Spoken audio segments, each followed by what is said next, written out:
The worst part about it is we spent like, I don't know, 3, 4, 5 hours doing it, and we didn't even get the thing we were going for in the end, so we had to do it another time. Yeah. Yep. Exactly. Jeez. Right. We should do that again, Levi. That was fun. You know garden mechanics now. We could knock that out in no time. I could do that right with my eyes closed, but apparently some people can't, and that's why we were doing it for 5 hours. Well, it's because people didn't have good weapons. You know, you didn't have any good weapons. The Brits didn't have good weapons. So Yeah. All right, are we all here? Dean left for a second, I think. I'm here. Okay. Not quite. All right. I'm coming. Tyler, you here? Yeah. Okay. Alrighty. Well, welcome back, guys, to another wonderful session. I don't really have anything to go over now. I was just mainly curious what you guys were going to try to do, but I didn't want you to share too many details because I want it to be, you know, authentic what you guys end up doing. So, but yeah. So, who wants to do a quick review of last session for us? A couple of big moments. I can probably give it a go. If you do a good enough job, you get inspiration. So far, no one has done a good Okay. job. All right. So our party, or the party, I guess I'm not The taking part of it yet. Six. Swampy Six, Get it right. attend a wedding, where That's the name of the episode, I think. Love Lost, I think. Yeah. And in which basically they attend this wedding in order for Gargle to discover whether or not Gazella, the mayor's daughter, No, she was the mayor. oh, she was the mayor, is being basically forced into a marriage against her will, maybe with the hopes of saving her if that was the case. Upon gaining entry to like the town, they're waiting in line trying to sneak their way into the wedding when they are happened upon a large half-orc man by the name of Octavius, who introduces himself as you know, a lord, the son of a lord of the High Elves, which seems a little off. And he actually gets the party in under his name, the Alexander name, in order for Gargle to get close enough to Gazella to, you know, ask her the one question that he wants to know. You know, are you safe, basically? And What's her first name, Dean? I Mayora. know what it is. Mayoral. Marisol. Marisol. Marisol Gazella. I didn't So, write through a little bit of help of Jexay, Octavius and Gargle make their way to Marisol and are able to, and Gargle is able to ask the question, you know, is this, you know, of your own choice? And it turns out that, I mean, it's technically not, but it's something that she's doing for the town to better them. It's a political marriage that she's okay with. But it does sort of drop the hint that maybe in, you know, 70 years when this dude drops dead, that maybe she and Gargle have a chance together some other time. Or we could just kill him now. Poro Did come to mind. seems to be trying to track someone down. He noticed a familiar face in the crowd at the wedding and has been trying to chase him down to no success. We find out that Wrecker's penis is, in fact, micro. Due to a low roll. Look, I feel like I've rolled for that multiple times. We've Well, rolled and it's for been different good each sizes time. before, yeah. All Wait, I'm why saying don't you is- roll again for penis record? This will be the third time. Do it. Anything under a 1 is unacceptable. That's why we have to keep rolling every time. Well, I got a 1 the second time. I know, and yeah, you got to get Not under fair. a 1. It was cold out. You got to get under a 1. It was cold. Anyway, continue. Yeah, and then you know, towards the end of the session, Poro comes up empty-handed in trying to find the familiar face, and Gargle is asked to walk Marisol down the aisle for her wedding, and I believe that's where we left the session. That is. Yep. That deserves Congratulations. inspiration. You First missed time? something, actually. What? What did he miss? I don't know. I'm just trying to. I Well, think for the first actually- time in session history, you are awarded inspiration for an accurate recollection Fuck yeah! of the events. No one has ever done that before. That was right off I the did that dome. one time, I thought. And you got No. inspiration for it. Yeah. I remember. I say that every session. Anybody can tell me what happens last time. But yeah.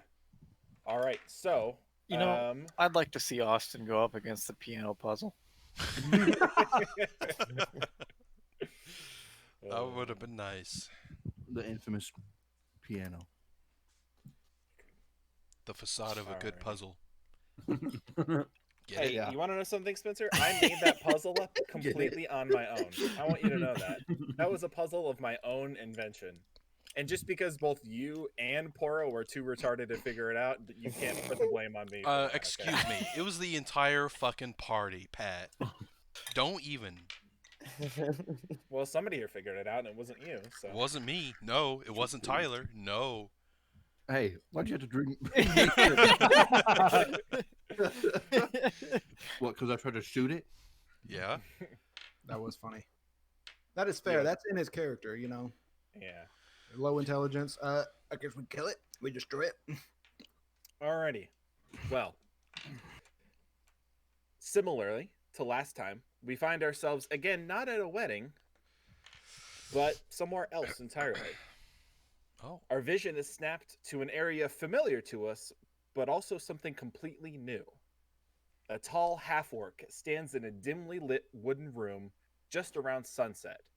She is dressed in simple cloth clothing with large leather boots and a badge pinned to her breast pocket. Inside that pocket, she withdraws a very well-used handkerchief and wipes the sweat from her brow. Through the slats in the windows, as the light peers in like an unwanted stranger, it casts a soft red and purple glow over one human woman on the floor.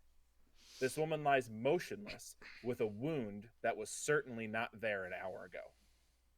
The half-orc mutters something to herself as she kneels over to further investigate the wound.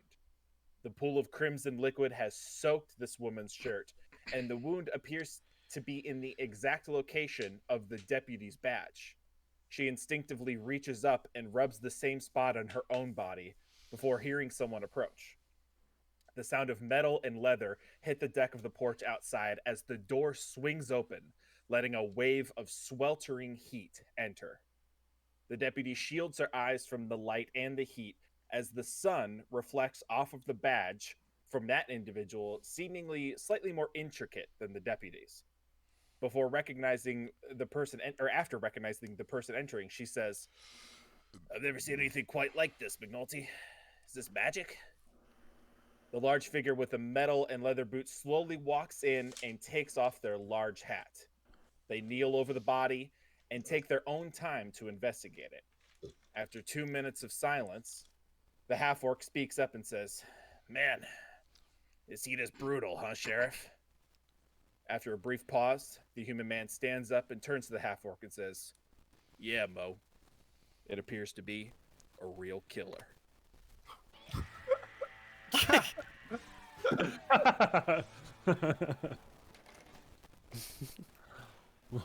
And now we return to the wedding. Good job. Great stuff. Is that one of us? What? No. Did we kill that person? I bet it's Poro. At first, I thought you were talking about that chick that we let go in the cave, and I was gonna be so mad at Spencer. That was picking up of a scene that you guys recognized from last session. That, Yeah, that I was a remember that. continuation of the scene. Yeah. There's other stuff going on in the world. Do you guys remember the scene that I did in the beginning Yeah, of last session? Okay. That was appears to be a continuation of that scene. gotcha. Okay.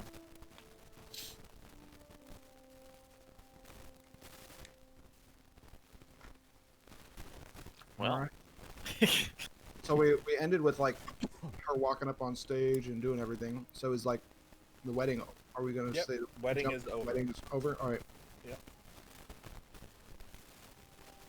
So what I guess are we gonna go to like what we would have done during the wedding and after, and probably how it would have ended for us? Yeah, y'all can do whatever you want. The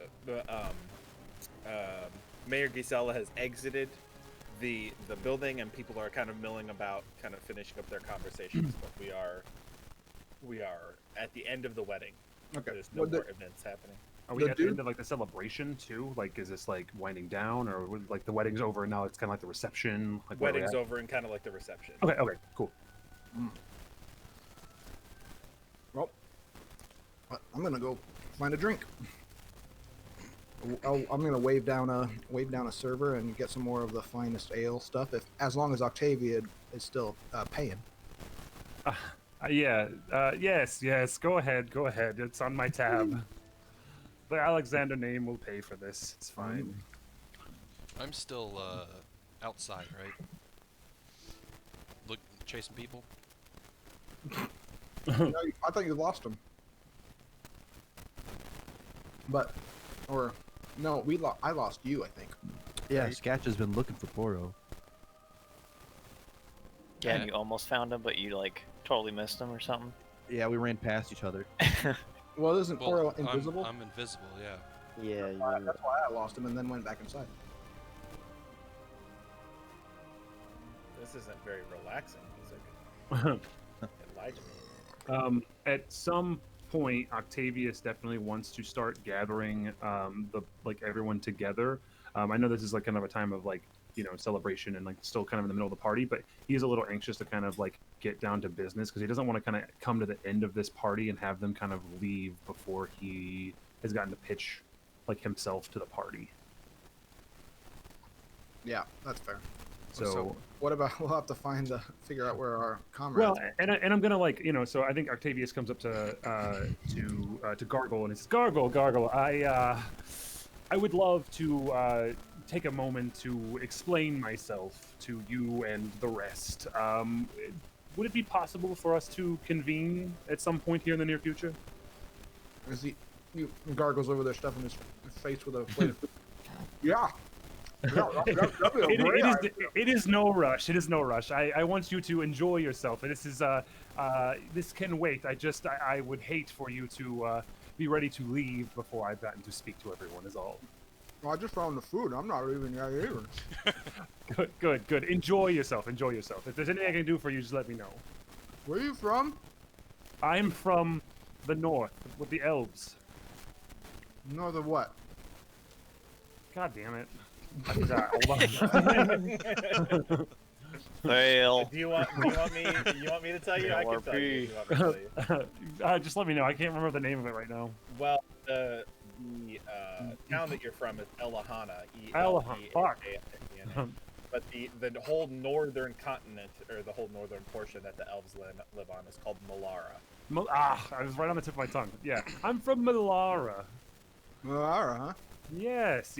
I will explain later, but I've been raised by the the high elves. I mean, it's a little unconventional, but you know, it's gotten me where I am today. So I will explain everything in due time.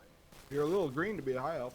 I agree, and it's all part of my story, His backstory. my backstory. It's 13-page backstory. All right. Well, if we can find so who's here? Wrecker's here, and is Wayros here? I think we all are kind of grouped up. The only two that are gone are Poro and Scotch. Yeah. Probably. If we can find the other two, we'll just we're gonna sell us all. But you can share it with us, and we'll fill them in when they get back. I would much prefer to just tell a story one time, because I'd like to get to meet all of you as well, individually. Well, one's a drunk, and one's we don't want to talk about what the other one is. Oh. Okay. He's technically not even supposed to be here. I got the impression that something was a little off. Yeah, that's why. Wait? So you've just seen him as like a human, right? Oh, he is not? Oh, not really. Oh. It's how you say it, and I whisper, disguise. Oh, magic. He's kind of a wanted man here. But don't tell no one. And my lips are sealed, I promise.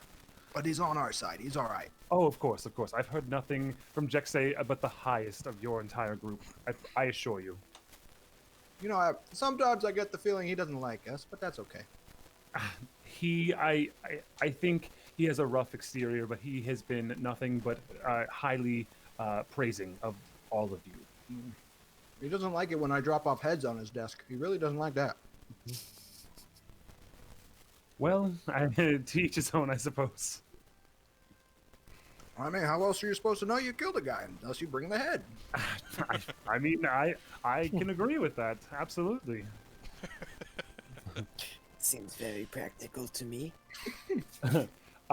So I think at this point, you know, Octavius probably has like some sort of light finger food in his hand with like his glass of wine, and he's like just sort of like very casually, like and very like politely, enjoying himself. But he'd like to kind of scan the room and see if he can track down any of the other party members to kind of bring them in to start this kind of discussion. Sure. Yeah. Okay. Yeah. You got a little wiener, you know, in your hand. I mean, not. Yeah. Know, Oh yeah. Of course. Yeah. A little cocktail wiener. Yeah. Yeah. Sure. So you just doing a perception check to try to spot everybody? Oh yeah. Sure. That's fine. Okay. Yeah. Go ahead. All right. That is not great. 9 plus I think 2. Let me double check here. Kind of famous, huh? That is 9 plus 0, so 9. Yeah. The people are starting to disperse. A lot of individuals are leaving. They're grabbing like their little gift bags on their way out the door and kind of making their way. So the crowd has kind of shuffled since you've last seen it, and you're not really able to place anybody as you used to anymore. Okay. Gargle, are you able to spot? Maybe you're a little more familiar than I am. Are you able to spot anyone? Well, last time I saw, they were, our friend, the human, ran outside. Wink. Wink, wink. And, don't know, he was looking for something, and I chased after him, but he was, see-through, in a way. Oh, okay, okay. And I could not see him. And I'm guessing he found or went to work, air quotes.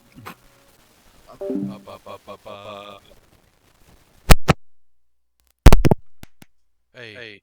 Spy will flag them down to come join us. Okay.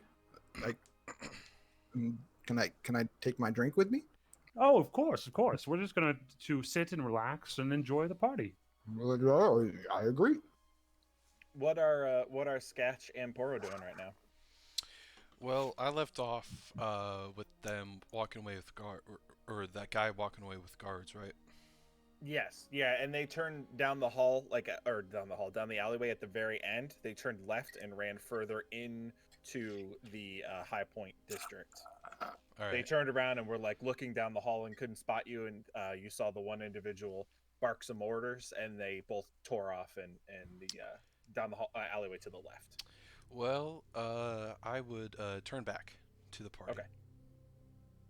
Okay, And so head this all, I would say this all happened like before. If you guys remember, this happened like right before Gisela was walked down the aisle.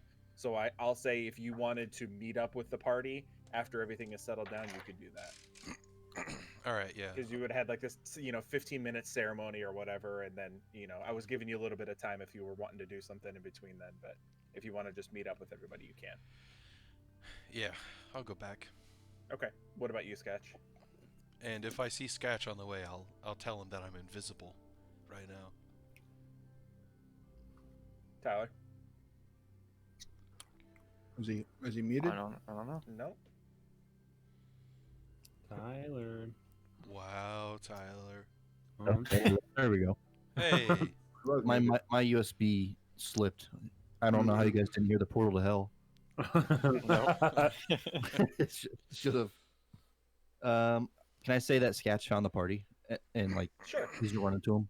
Yeah, that's fine. You guys, you want to run to the party together, you guys can, or individually. Doesn't Sure, matter. yeah, that's fine. Okay. So yeah, y'all meet up at the end. Everybody's starting to leave. You can see some of the higher members of society are kind of putting their drinks on the tables and finishing up their conversations and are making their way out of the building.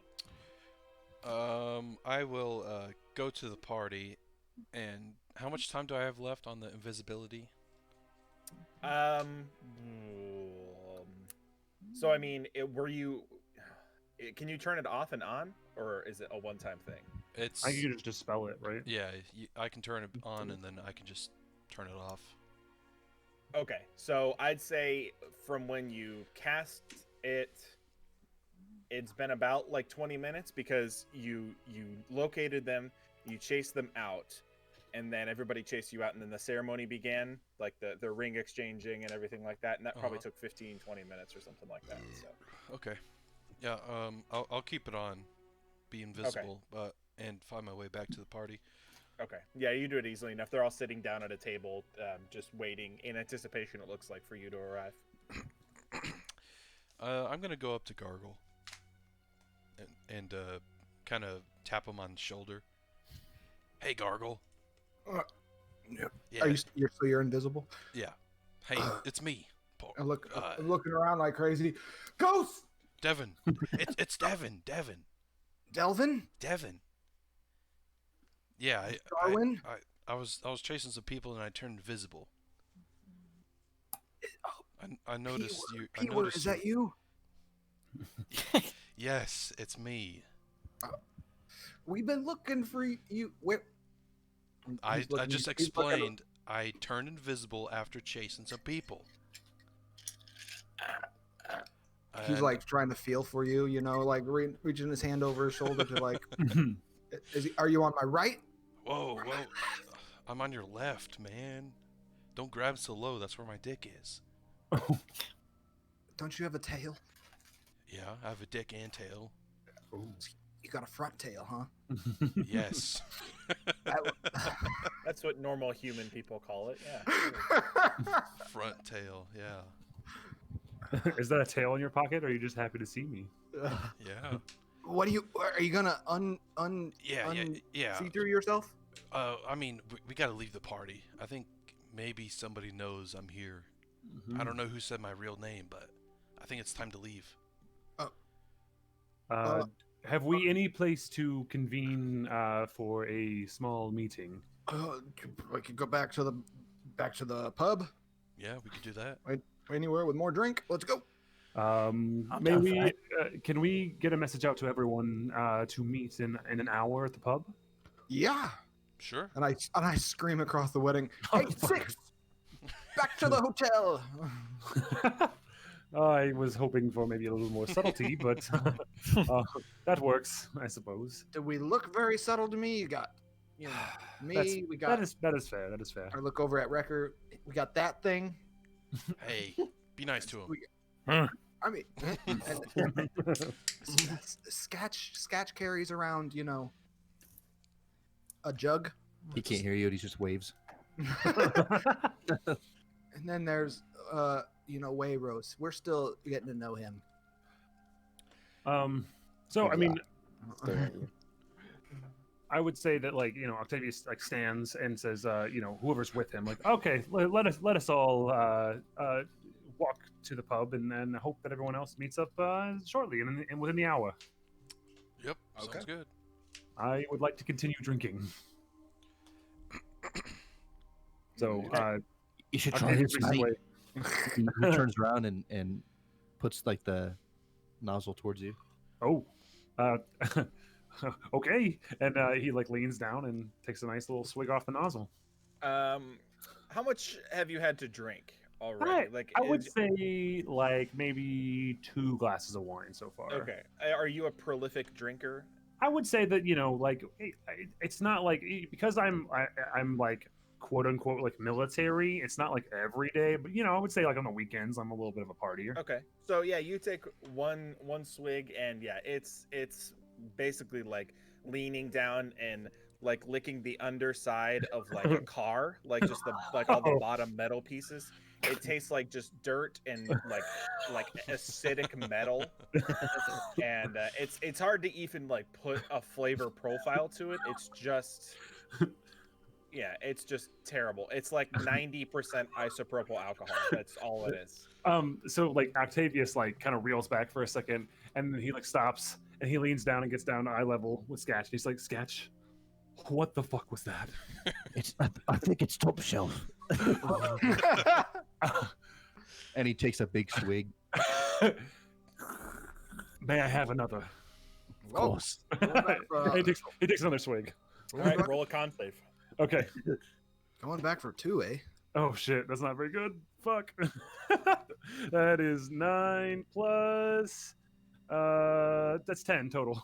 10 is exactly the DC. Oh, you need. thank God. Yep. So yeah, you feel it like almost singe going down your esophagus. You feel like it's almost like singeing like a fire as it just burns like the outer layer of your esophageal whatever tract Yeah. as it goes down, and it rests in your stomach, and you can feel it almost separate from the rest of your contents. It's like oil and water, like it just sits on the top of your stomach acid. It's not good. So Octavius kind of. Whew, yeah. All right. Oh, he's a partier. You see, I mean, like, so I mean, Octavius like is literally like he's raised high elf, so like he is like prim and proper, like like 99% of the time. But you get a little booze in him, and you see that kind of like 1% of like the like his heritage, like the orc, kind of come out in him, and he just kind of like loosens up a little bit. He's like, "Whoa, yeah." And yeah, so he's kind of feeling it. So yeah, he's ready to go, and he's ready to kind of give his spiel at the hotel, the tavern. So, Jeez. Yeah, I think we're ready for that.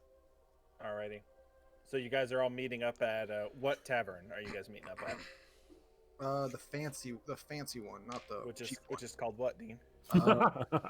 Let me go back 14 pages. The Left Canary. All right, I have that written down. I could take a picture and show that to you. I promise. Uh-huh. Yeah, after you write it. No, I don't. How would Yeah, I let me write quickly scribble it and take a picture. it? No. No, you want to know the other one? I know the cheap one that we stayed at. It's called the Rotten Pig. Correct. Boom. Couldn't remember that, could I, Spencer? Did you? I'm assuming you guys told everybody what tavern you were going to meet at, right? Like, I figure we're probably I all hope so. walking together. Yeah. Oh yeah, that's cool. okay, yeah. So you guys all make your way. You actually, as you enter the Left Canary, it's a little bit busier than you would have expected it to be. It's a little bit of you see some actually members from the wedding have come down to this area, and they're still dressed in like their wedding fineries, and they're kind of sitting having like an after party drink, just kind of loosening up. It's certainly not the busiest you've seen the Left Canary. The busiest you've seen it is during the pit tournament, where everybody from all over showed up and participated in that tournament. It was basically balls to the wall in here. So there's about maybe 20 people in this tavern total. Relatively busy, but you can still find tables to sit at, no problem. All right.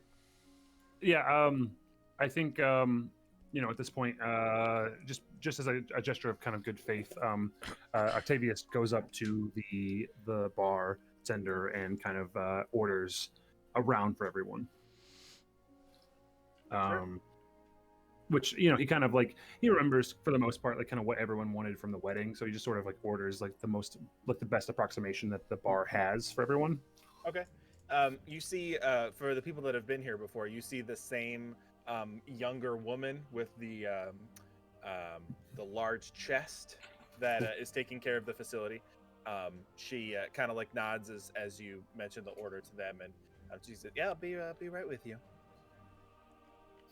So then Octavius would like to go back down, and he just like pick a table, kind of the most kind of reserved, like in the corner table. He doesn't want everyone to hear his whole story, but Sure. the most private he can get within the confines of the the tavern. So How many people Yeah, no worries. did you say were in the tavern? Like Like around 20 or 30. Okay, Yeah, somewhere okay. in that range. Coming in and out. Can we make sure we get a room first? Yeah, can I buy a room and then like change or like disguise myself in there? Sure. Yeah, so the room is 5 gold. All right, I'll pay for that. Okay. Wow, it's a good deal. Yeah, 5 gold for 4 beds. During great- oh, the great deal. sanctioned pit fight, it's 25 gold for 2 beds. But now that the sanctioned fights aren't here and there aren't tourists coming in left and right, they've lowered the price back to their normal wares. Wow, price gougers. All right, 2 seconds. I'm gonna grab a beer and then I will come back and give my spiel. Gotcha. All right. All right. In the room, I want to drop invisibility and then disguise myself as a human. Okay. You know, like my regular disguise. Okay, like your My your- human Poro. Okay, gotcha. Just regular skin and Devin. yeah. Pedo stash. No, there's no fucking pedo stash. Greasy, slicked back hair. Slick back horns. He looks like he owns like a 2-pump gas station off Route 66. It's like a real slime bag.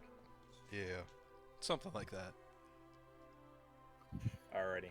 Yeah, so you guys find a seat. The barmaid brings over just a pretty wide selection of alcohol and sets them all down. And she says, that'll be 13 gold, or I could run a tab for you.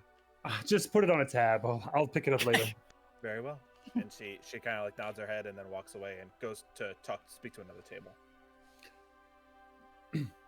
So is everyone's here? We're all sitting down at the same table. We're all like relaxing.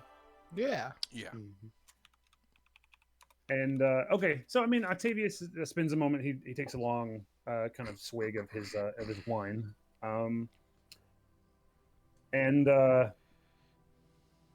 he says, "Okay, I've gathered you all here, for I have a request of you. But before I make that request, I have a story to tell. This is the story of who I am and what has brought me before you now.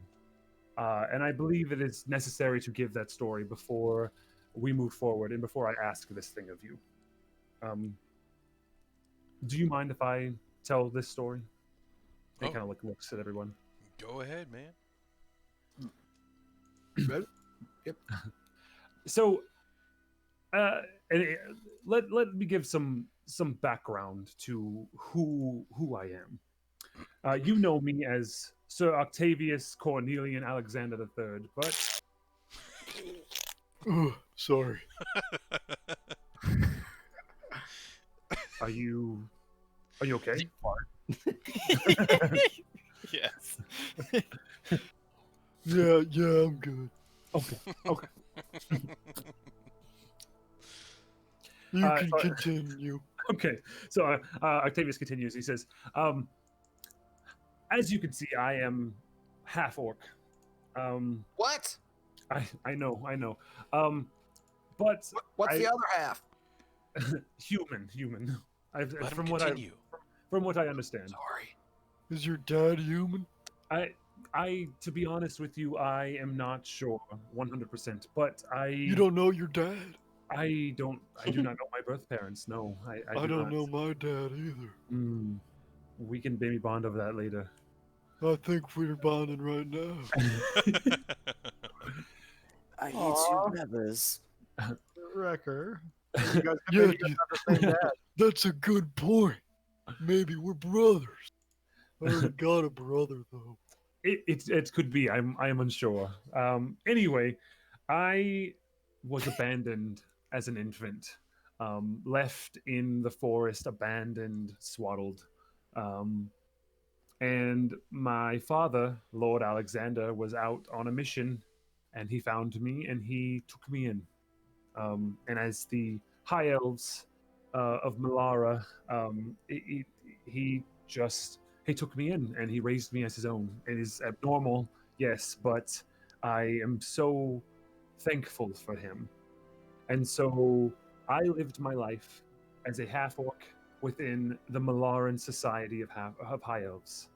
I was raised by them, given their culture, and it made me who I am today. My father has a biological son named Broderick. And Broderick, how do I explain this? Broderick is a a sickness, a blood sickness that has never allowed him to be athletic, we'll say. And so, for some reason, my father and I had a much more close bond than he and Broderick ever had. I was able to join the Knights of the Vandrian Order at a very young age, and I quickly rose through my initiation within the order. And Broderick, because of his sickness, was never able to. And I suppose, looking back now, it created a sort of a jealousy of me. Given that he is the biological son of my father, I suppose he was jealous that I had his favor due to my physical abilities and the fact that I was able to carry on the family tradition of joining the Knights of the Vandrian Order. So, Broderick sought out power in other ways. He locked himself in his room for weeks on end, studying his books, while I rose through the ranks of the Vandrian Order. I was the top of my class, went on very many missions to vanquish our foes, and I very much so was close with Lord Alexander, my father. At some point, Broderick must have been, I don't know, something happened one night, and this is where I'm at a loss. Broderick summoned a horde of demons upon my household, and I do not know how he came upon this. I have only heard whispers of what this might be, and the only thing that keeps coming up time and time again is MeWe, and I have no recollection of what that means. But that night, he set upon a horde of demons upon my household, killing my father, injuring me, taking my eye. And the only way I was able to survive is I swore an oath of vengeance upon my brother to bring him to justice for what he's done to my family. Vandria granted me power that night, and I was able to fend him off, just barely. And he fled after I injured him. And now I'm out in search of Broderick, and I'm out in search of what it is that has corrupted him. And through my connections with my family, I was pointed in the direction of Jexay, and Jexay pointed me in the direction of you. And it seems as though you are investigating a similar cult, some sort of a cult, some sort of similar dark source that I suspect may have something to do with the corruption of my brother Broderick. And so I come before you now to beg you for admittance into your adventuring party, because I believe we are in a similar exploration of what is behind this great evil. Wow. Cool. So you're looking for MeWe also? I don't even know what that is. I hoped Jexay said that you guys might have some more information, but there was something that was left behind in Broderick's room that spoke of MeWe, and I have no earthly idea of what that might mean, but it's the only connection that I have, the only clue that I have that may indicate what has happened to my brother. Do you have that clue with you? Ooh, I don't know. Pat, do I? Yeah. You would. That would be like something you would absolutely bring along with you, so you could compare and absolutely. Okay. Have that. Yeah, I would say that this is just like either a scrap of like paper, like some sort of a scrawled note that is literally just like incomprehensible. The only thing maybe you could make out is MeWe. It's the only thing that is like maybe legible in this paper. I would say that Broderick at the end of this kind of part of his story was maybe a little on the insane side, and that much was unable to be kind of really ascertained. But yeah, so I like grab into my bag, and like it's like very well like wrapped and everything, and I like take out a piece of like I don't know, cloth, and I unravel it, and I hand over this like unintelligible scrap with like just the scrawling of the word MeWe basically on it, and I hand it yeah. to the party. So it's like a note, or it's like orders were given or something. It's just like a scrap of paper with like unintelligible scrawlings basically, and then like the only thing you can make out maybe on the paper is MeWe or a symbol of MeWe maybe. Who were you giving the paper to? I just sort of like lay it out in the middle of the table for everyone to see. Okay. Wrecker, roll me a perception check, please. Just record. Watch Did him he roll stutter, one. Spencer? We got Natural What? one. 16. 16. Okay.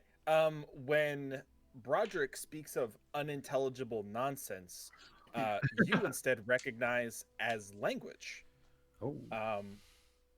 You recognize this as a language that you haven't really had the opportunity to read a whole lot of, but you recognize it as the language that your necklace allows you to read.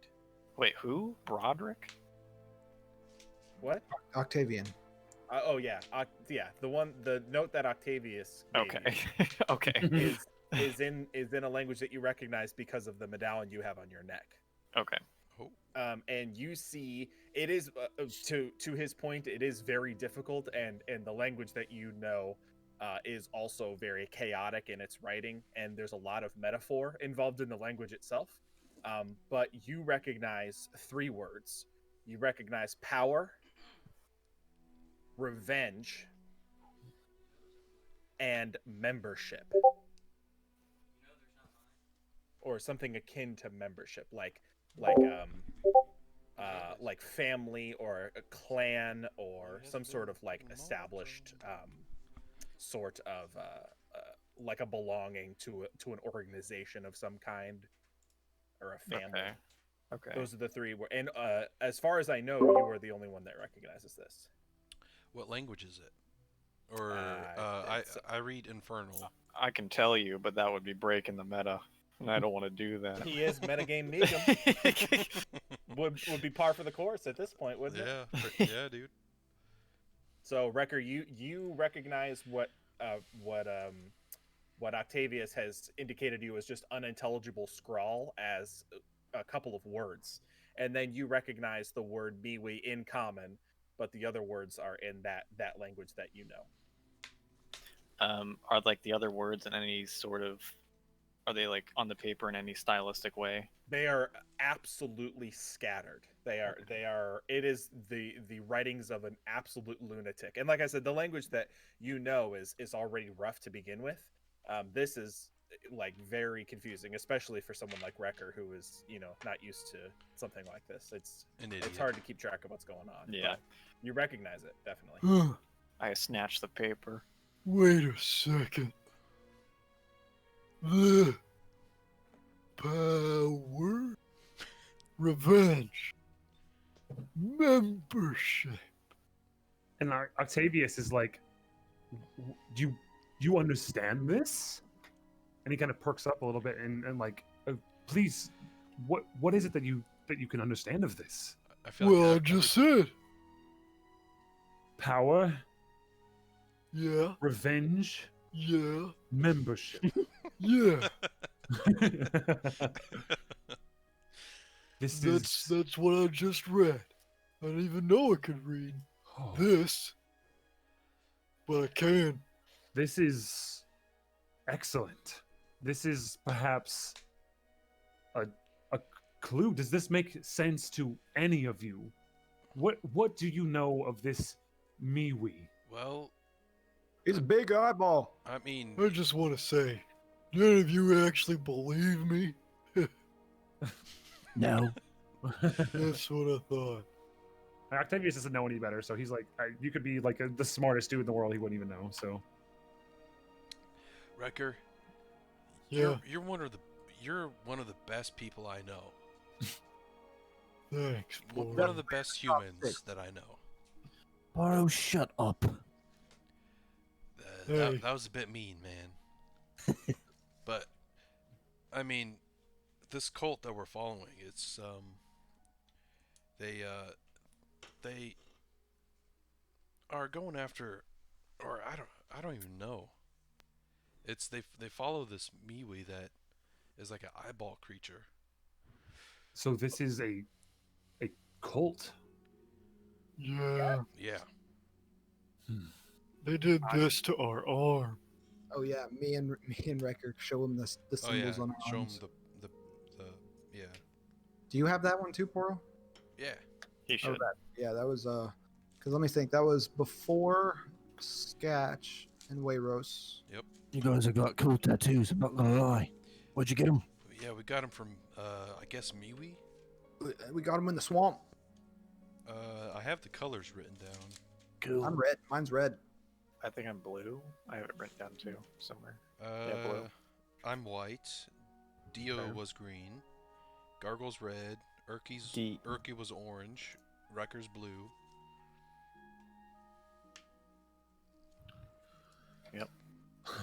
And so Octavius just kind of looks to the party and he says, are you investigating this cult? Yeah, we've I We're mean getting paid too. yeah, I mean we destroyed one of their strongholds. I cut off a guy's head. Yeah, we back in that swamp we destroyed one of their temples. No, what? That wasn't in the swamp. That was in up by north of Port Callis. Like the first mission after you guys met Poro. I meant going back to the swamp. With the puzzle. Oh yeah. That, I guess we did. where Dio almost died. But we killed one of the officers. Yeah. Where, Yeah. where you almost killed Dio. No. Blew off his leg. I blew off a leg, okay? People can die from that. So Octavius stands. He reaches behind him and he brings out his greatsword, Oathbringer.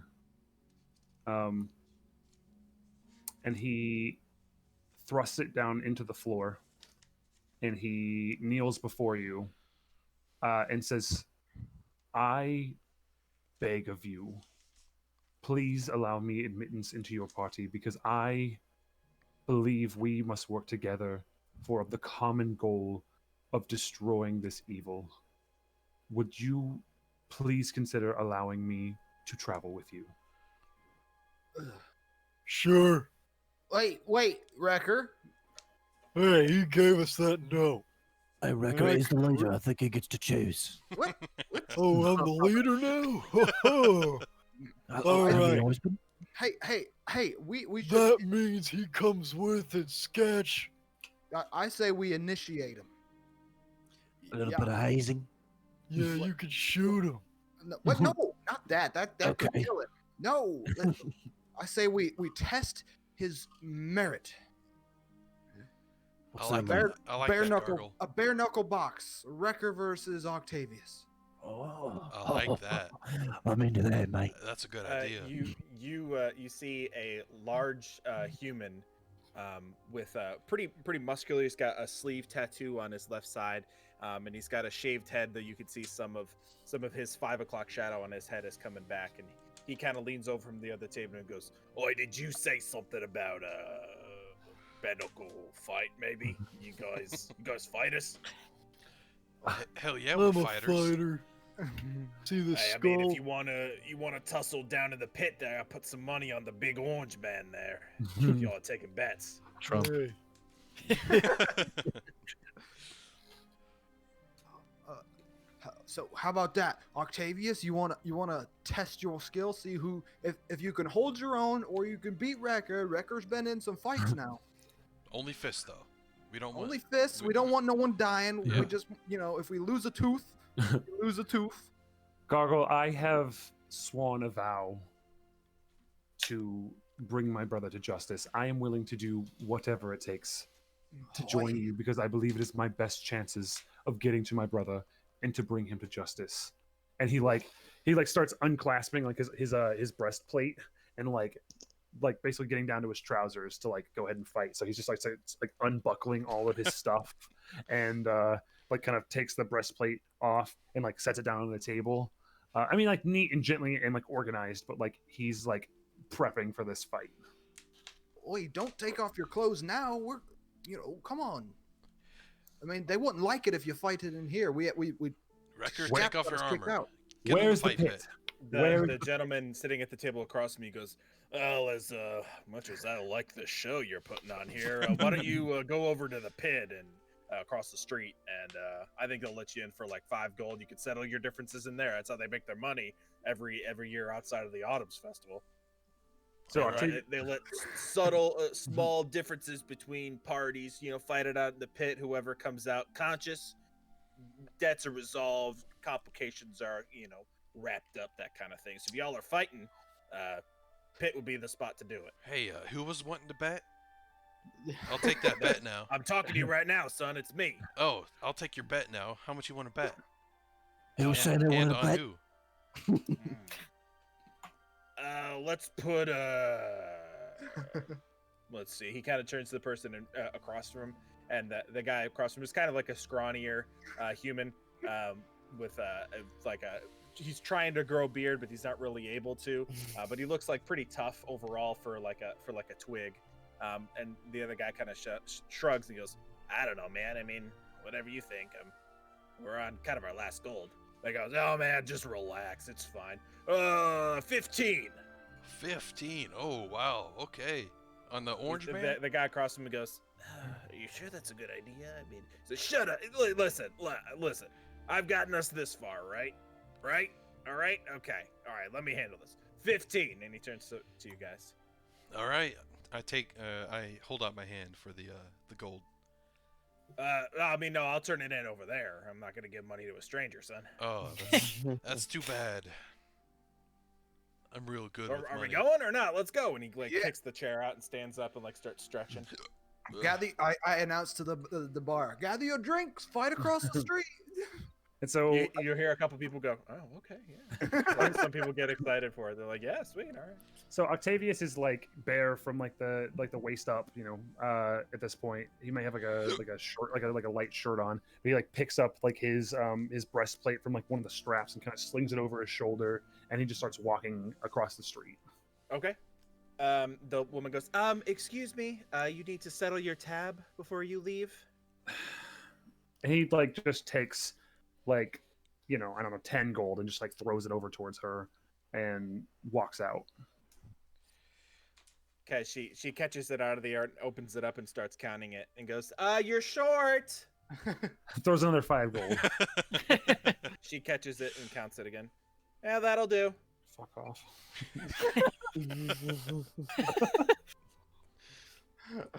Alrighty, so you guys make your way across the street to the pit. You guys are in Elithar's Promenade right now. Here, let me get us in. Oh, I'm not even in Roll20. What am I doing? Jeez, Pat. I'm an idiot. I gotta piss, BRB. While we're walking over there, I'm gonna ask Gargle, why are we testing this one when you just let me into the group? Because we really needed someone to heal us in fights and after fights, and someone to help us.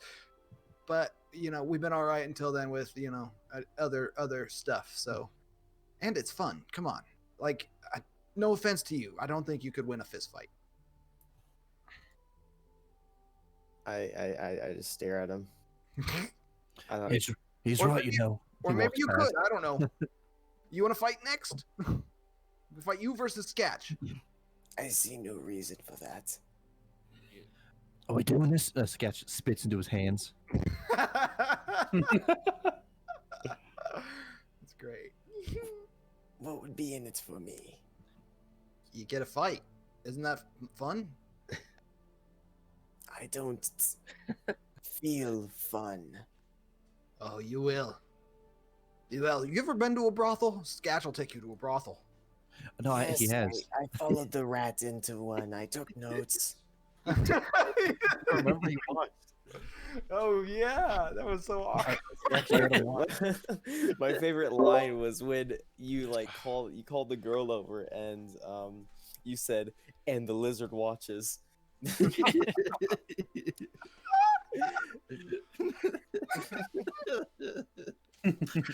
Oh my gosh, that was pretty freaking funny. Yeah, Sketch and Eggs got pretty intimate. Got pretty wild. Yeah, they looked at each other while it happened. Probably. No, I rubbed some berries on his dick. Oh, Like, It was a numb, yeah. Oh, no. that was the agreement. That's true. Alrighty, so you guys are making your way across the street for the fight. Yeah. So just for reference, you guys are in Elithars right now. This is like the main road through the city, like through Elithars. And then right here is the pit. Oops. Right there. That's the pit. The pit. I fell into the pit. Alrighty, so you guys enter.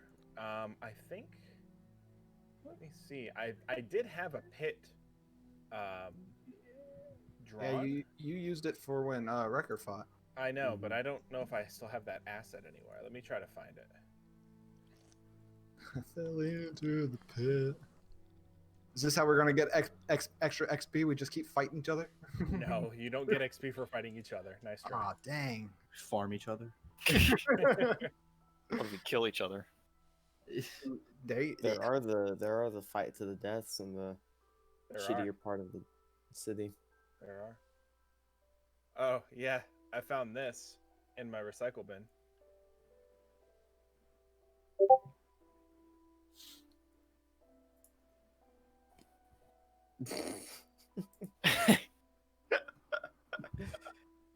That's pretty good. The picture, why is it so distorted? You can like count the pixels on Tyler's face. Because I pulled it from Facebook, I'm pretty sure. Alright, here's what we're gonna do this.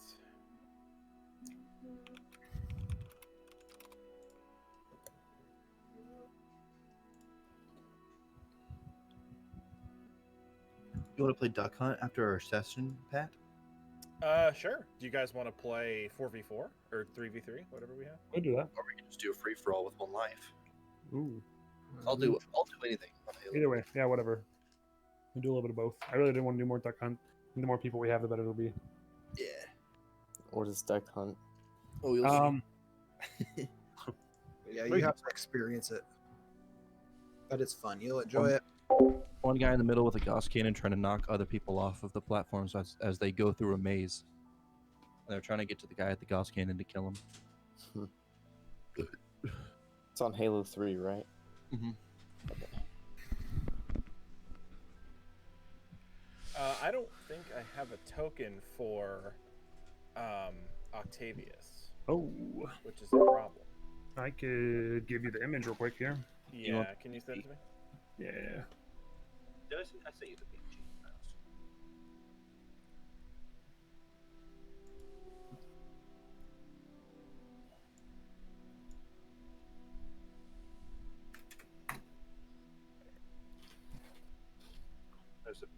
There's another one just in case. Does that one have a clear background? Yeah, take that one. I like that Dean and Spencer use their profile pictures, but they use the PNGs for some reason. Yeah, I don't know what I did wrong. Use the PNG version. That's the one you sent me. I didn't sent send you me- like 6. You I boomer. definitely sent you one with the background. You boomer. Send me the right one then. Send me it again. Now that there's 7 people in the Roll20, it looks.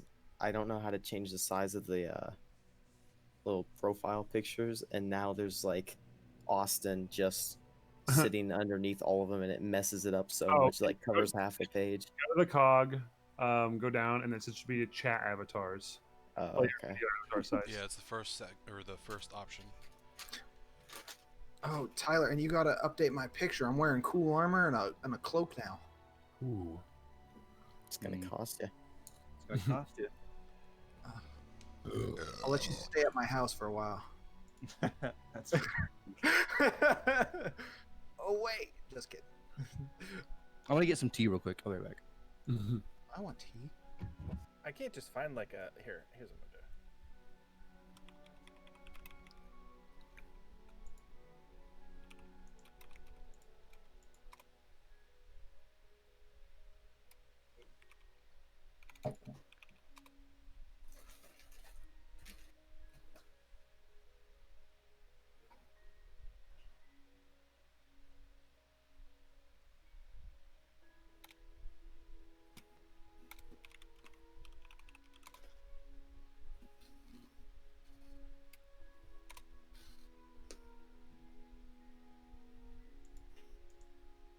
I can't find any like assets for this. This is so annoying.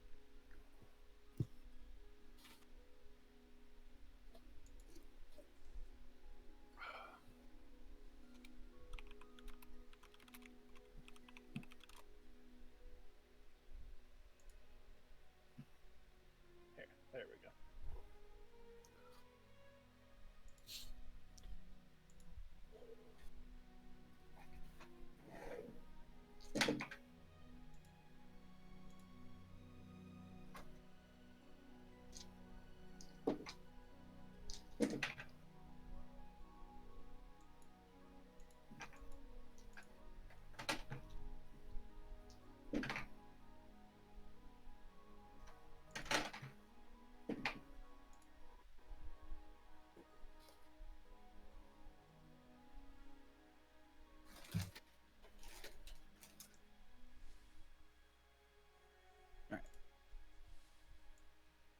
I'm back. All right, finally. Yes. No, not you. Trying to like do this stupid. I was trying to make it look nice, but it's fine. It's whatever. Move you guys over. Not to that one. Oh, not to that one either. That one. We need some pit music. What's Yeah. what's the music I in got Fallout 3? The pit. I got some. Let me give this to. It's a throwback. What does that music sound like? Let's see. Controlled by Octavius. Alrighty. So this is the pit. It's a pretty scuffed version because I don't have that image from the last time. I should have. I'm an unprepared DM. I should have more to offer. You're good. Alrighty.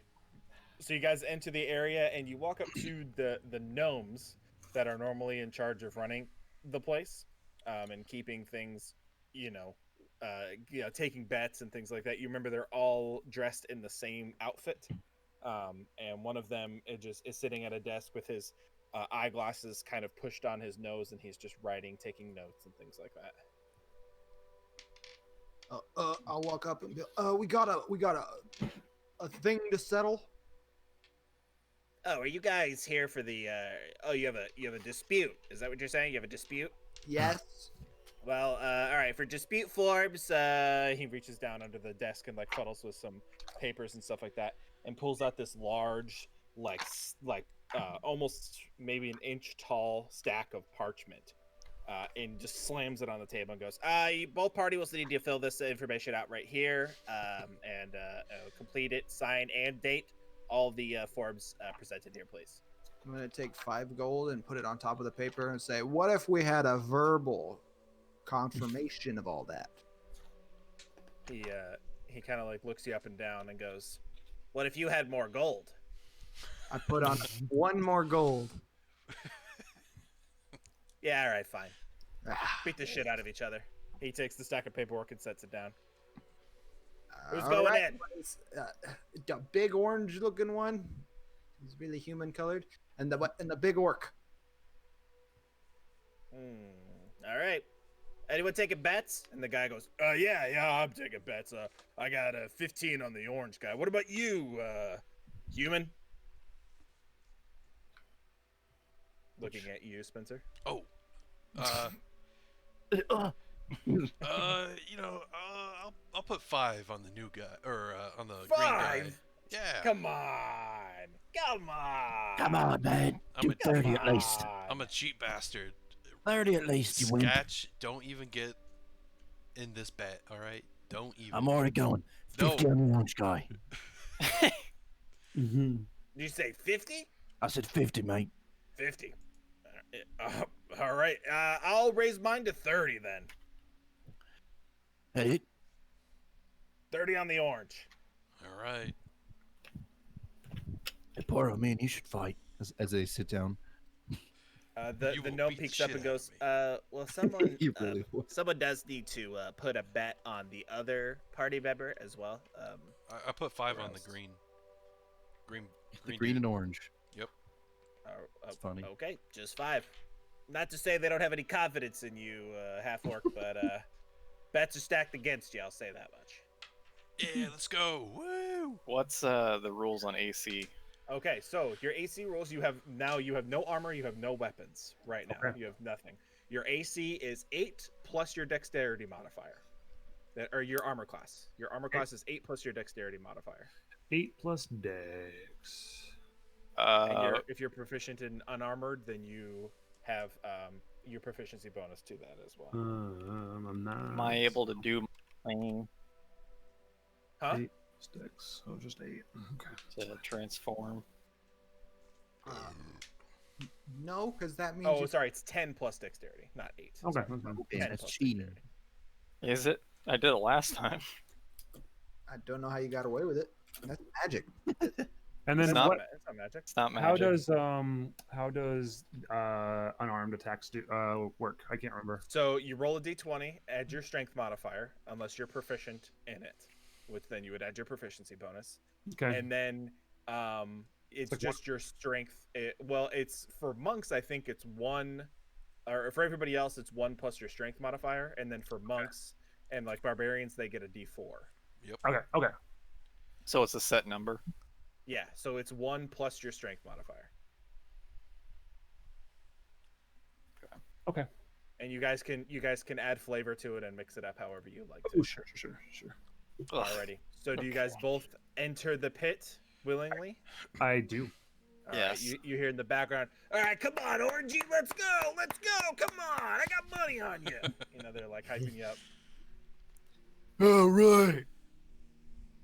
Just make Alrighty. sure I don't get angry. And 3, 2, 1, roll initiative. Is there a bell? That is 13 for me. 17. So while Okay, while they're getting ready to fight, I'm gonna sit here and be talking to Poro, Wayros, and Sketch and be like, so what? We're letting him in now. We're gonna say we'll let him in even if he loses, right? At least he's willing to fight. Yeah, I mean, honestly, he looks pretty badass. Hey, don't you think me and Poro should fight? I agree. No. Come on, Poro. No. Pats him on the back. If you do fight, Rat, I think I could give you the edge. He already has And- the edge. Lizard. Fine. You destroy him. He would like Fuck. pummel on top of you and start hammer fisting you.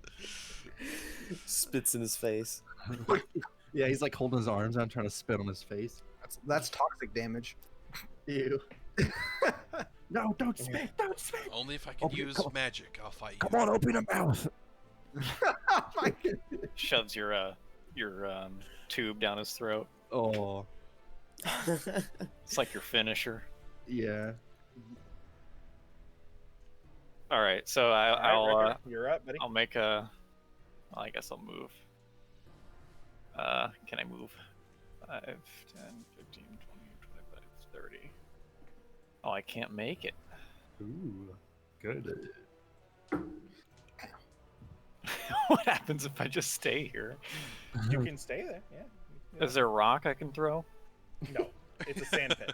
Come on, Pocket you have to sand. use your fists. Pocket sand. Yeah. Okay, perfect.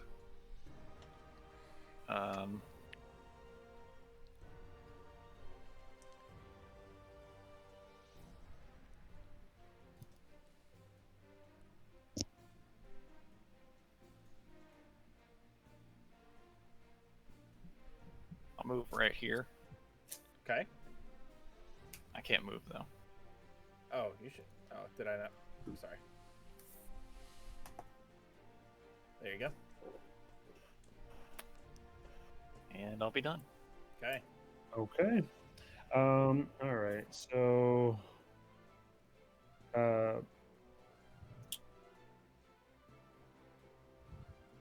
Octavius, being that he has, military training, he gets himself into a close quarters combat stance. He levels himself, one foot in front of the other, fists raised. But he is wearing a necklace with the symbol of Vandria on it. He points to Wrecker, and he brings up this symbol, and he channels his divinity. Okay. Uh-huh. Maybe I should have voted on the green one. He uses an ability called Abjure Enemy. Okay. As an action, you present your holy symbol and speak a prayer of denunciation. So he just starts kind of like whispering to himself. Using your channel divinity, choose one creature within 60 feet of you can see. That creature must make a wisdom saving throw unless it is immune to being frightened. Fiends and undead have a disadvantage on this saving throw. On a failed save, the creature is frightened for 1 minute or until it takes any damage. While frightened, the creature's speed is 0, and it can't benefit from any bonus to its speed. Okay. On a successful save, the creature's speed is halved for 1 minute or until the creature takes any damage. Okay. All right. So roll your save then, Wrecker. Okay. What does he have to beat? What's your spell DC? And let me double check. I believe it's 14. It is 12. My bad. 12. Wisdom. 12. Yeah, you gotta be 12 wisdom. Damn. Wisdom 12? saving throw. Yes. 17. Ah, shit. Okay, so your speed is halved. Okay.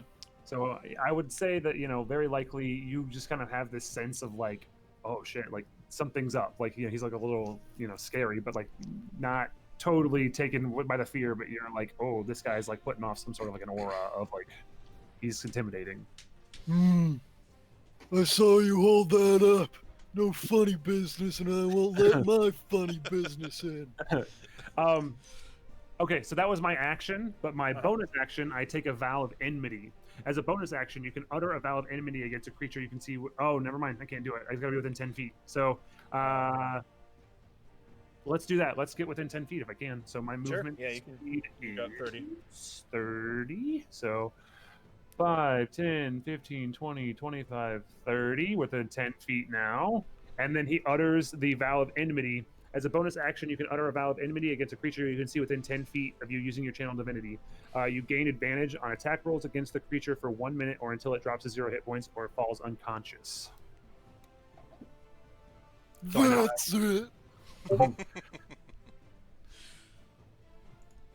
Alrighty. Is that your turn? Yeah, I would just say that he, just to kind of give some flavor, he just says, "May the light of Vandria give me the power to defeat you." And he, kind of levels himself and gets into a combat stance, ready to take a blow. Alright, Wrecker, he's you doing some magic shit. You better step up. It's your turn. Yeah. Well, I'll change it to a werewolf. Okay. What the fuck?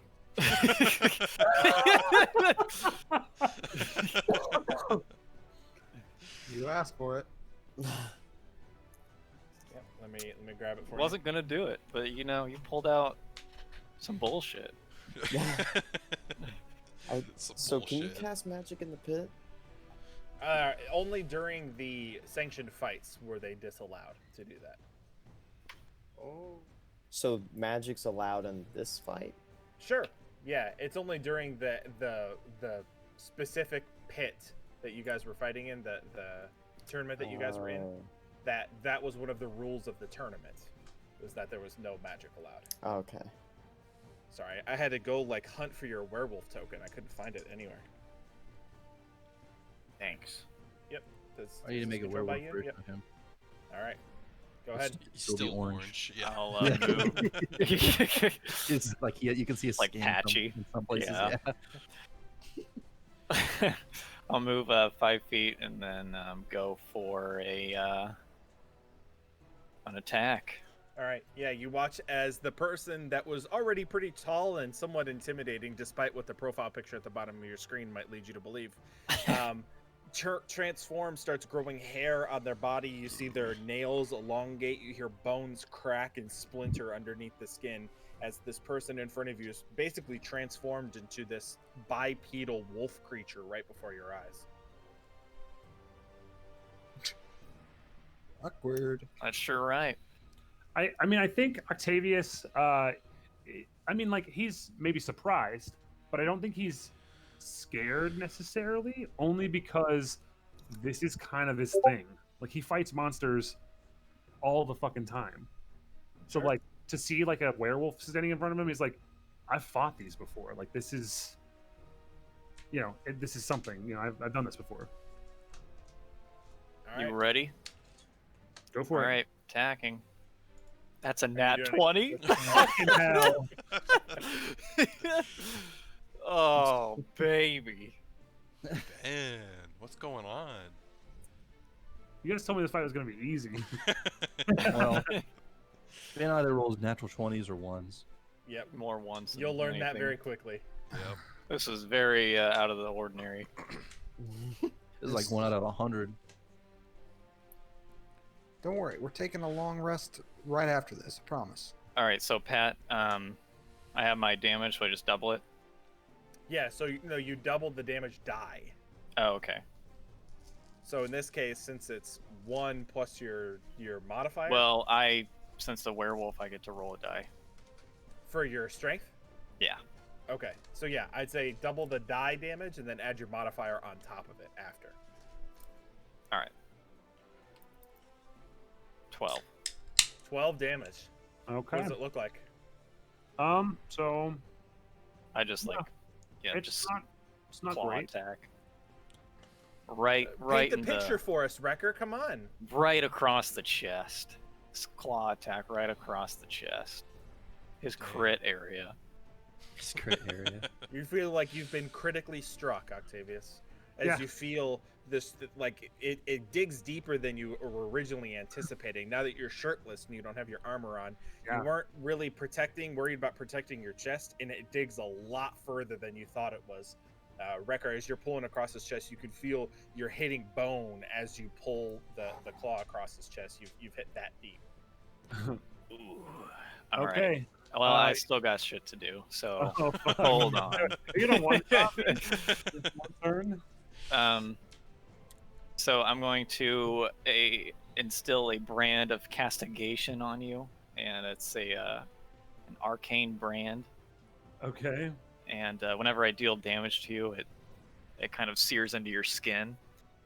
And each time you deal damage to me, you suffer 1 psychic damage. Okay. All right. That's fair. I can also always tell what direction you're facing. Okay. Fair enough. And then I will make a second attack. Okay, Fucking Christ. with your bonus. Yeah. Well, this is just second attack after. Oh, yeah, that's right. Right. You're at second attack action.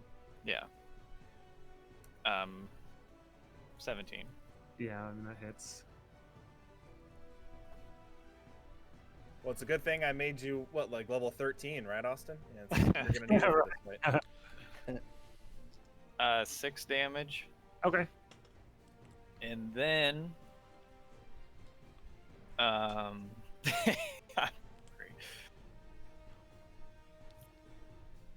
Let me just say that we've been playing this campaign for I think over 2 years now, and it still takes Ben over 5 minutes to complete one turn. It usually ends up in 0 damage too. True. Yeah, I know. He takes like 40 seconds to come up with a move, and then rolls a natural 1, and it doesn't matter anyway. I'm pretty sure it's common D&D etiquette to have your plan turn before it's your turn. True. That is so true, Ben. Come on. well, I'm trying to find something real quick because I don't usually do You should know unarmed your strikes. character by I now. don't usually do unarmed strike. But you're a werewolf all the Okay, time. that's all I can do because I used a bonus action. Well, he already. Levi, misses this so much, is, Spencer. I'm Levi, done. this is Oh. raid music from a raid from D1. Oh, it is. It's pretty bad. That's my favorite race. All right, go ahead. Okay, I mean that. I you mean, hit- I'll remember that, Spencer. But go ahead. you hit Octavius pretty fucking hard. I mean, like he's pretty hurt. Alrighty. But I'm only level 3. He's double my level. What do you expect? Oh, I should have made him fight Koro. I mean, this is what you guys wanted. I'm just doing what you guys asked. I don't give a fuck if you knock me out. Whatever. Like, bring it on. we're gonna fucking kill you, man. Bring it. So Octavius goes up, and I mean he's hurting pretty bad. He kind of reels back, but he like holds himself steady, and he just goes for like the heaviest unarmed strike that he can, with advantage because of his vow of enmity. So Did the Violent Enmity, was that successful even though he passed? Or no, There's that no was the save. bonus action. yeah, That so was the your bonus action. Okay, sorry, I forgot about that. other one he passed, but this Okay, one cool. he can't. So that's an 18. All right. Okay. So we're gonna go ahead, and that is 1 plus my strength modifier. So that is 1 plus 3. Now this is a question for Pat. Technically, I do have Thunderous Smite. The first time you hit with a melee weapon attack, does unarmed count as a melee weapon? It does not. No, there are two different specificities within D&D. Specificities. Spencer, Wants you're to really be more grinding my gears today. All right, you better watch it. Sorry, Take man. it out and duck hunt. Nothing to do about that. So then I guess Octavius just reels up and does 4 damage. Have to Okay. 2. Have the two because he's resistant to bludgeoning damage. All right, maybe this is a bad idea. Initiation. You guys. I mean, here's the thing. So, like, Octavius, like, walked into this fight knowing that Wrecker was, like, much more powerful than him. Like, he can tell. Like, he's been in enough fights. He knows when he's been outmatched. Here's the thing. No matter what the result of this fight is, he's going to give his absolute all. Unfortunately, it's not much in comparison, but he's trying to show you everything that he has to bring to the table. All right. So that is all I have. All right. I'm going to. Well, you also take 1 damage since you dealt damage to me. Oh, okay, that's fine. Psychic damage. Yep. And then I will use a bonus action to instill a Crimson Rite onto my claws. Okay. Crimson Rite of Fire. Gee, really, man? Come on. You can just. You do take not see 3 what you've damage. done to him? All right, you take 3 damage. Yeah. Okay. And I will attack. Alrighty. Roll for attack. 14. 14 to hit. Yes. Yeah, that hits.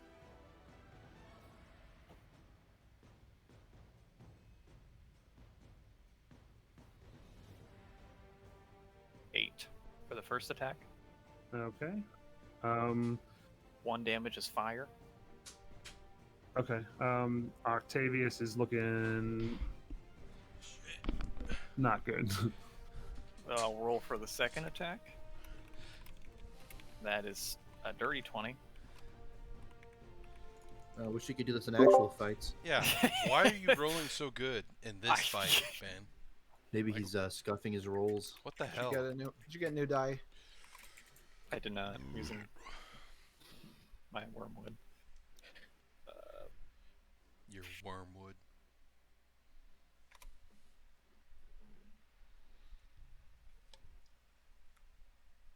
Let's see if it'll autoplay because I queued it. Yeah, nice. He's fast. He's fast. 13 damage. Dot, dot, dot. Okay. Yeah. So this attack, I would say, like, you hit me, and you feel as though like that should have outright done me in, right? Like, you saw how how weak I looked. You do that much damage, but you hit me, and I almost pass out, but something within me sort of I don't know, like unleashes, and you just hear me scream at the top of my lungs. And just before I like fall, I kind of double back down, and I like stomp my foot into the ground, back into my combat position. That's what Wrecker says. As smart Wrecker, right? Yep. And a talking werewolf.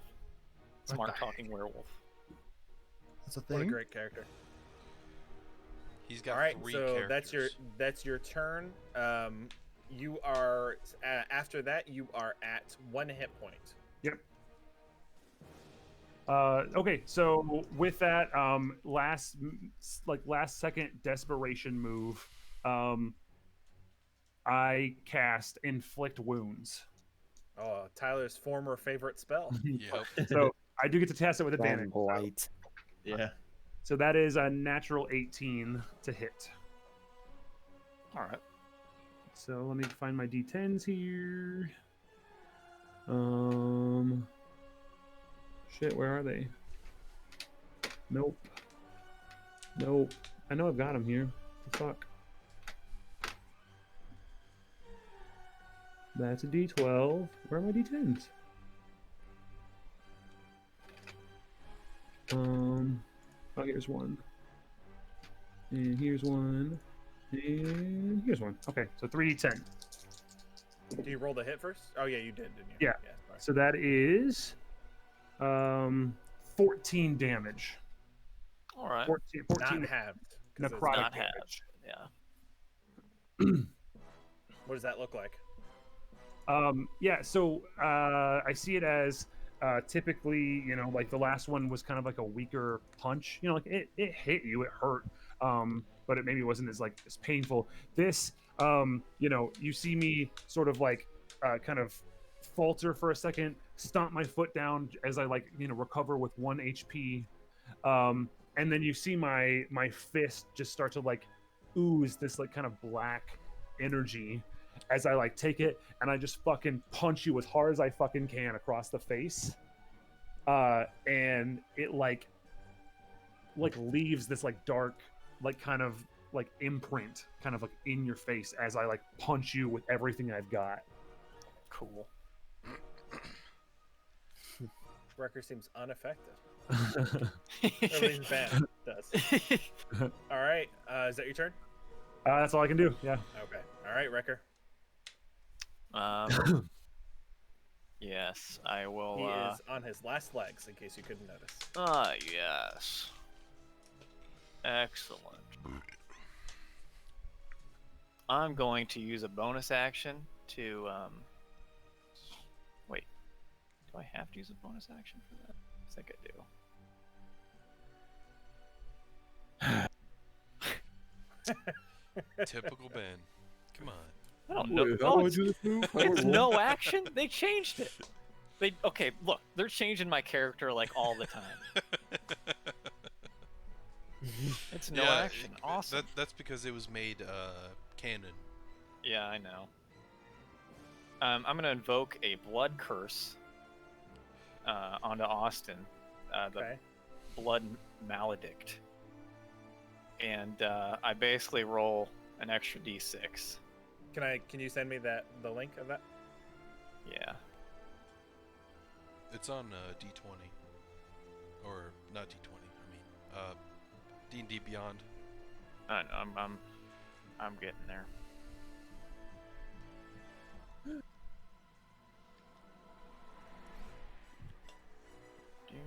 Do.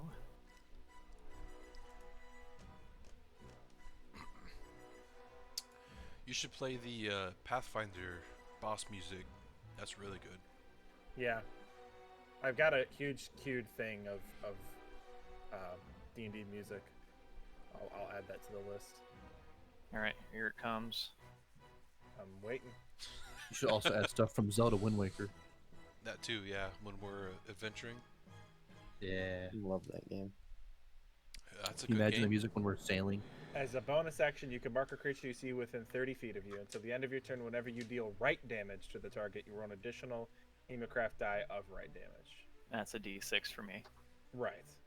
Okay, so you're using as a bonus action. You're doing that. Yeah. Okay. Alrighty, so bonus action that, and then you're using your action to attack. Then. Yes. Yeah. Okay. Go ahead and roll attack. Shit.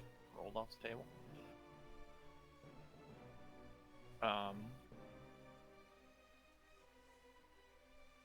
And you hear a clink of a coin flipping.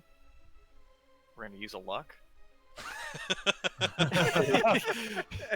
Are you dominating this fight and you're using your luck? Yeah, Yep. what the fuck, dude? You're kicking my ass. He's got This one is health. like- Yeah, this is like Alright. this is yeah, this is definitely like We not We got 12. 12 to hit. Yeah, that hits. All right. I think Wait, that just hits? Oh, I mean, I have you don't have my armor. AC Oh, is 10 right yeah, now. I don't have okay. anything. 10 plus dexterity. Yeah. I don't have dexterity. I don't have any. It's a 0. Oh my! Yeah. Yikes. Do you have bad rolls? They're not terrible. They're just like not the. Some of them I had to distribute into other places. So What's All your right, highest? 8 damage. 17, I think. 8 damage. Yeah. You hit me and I fucking pass out on the ground. Like you swipe me off my feet and I fly backwards onto my back and like I am out cold.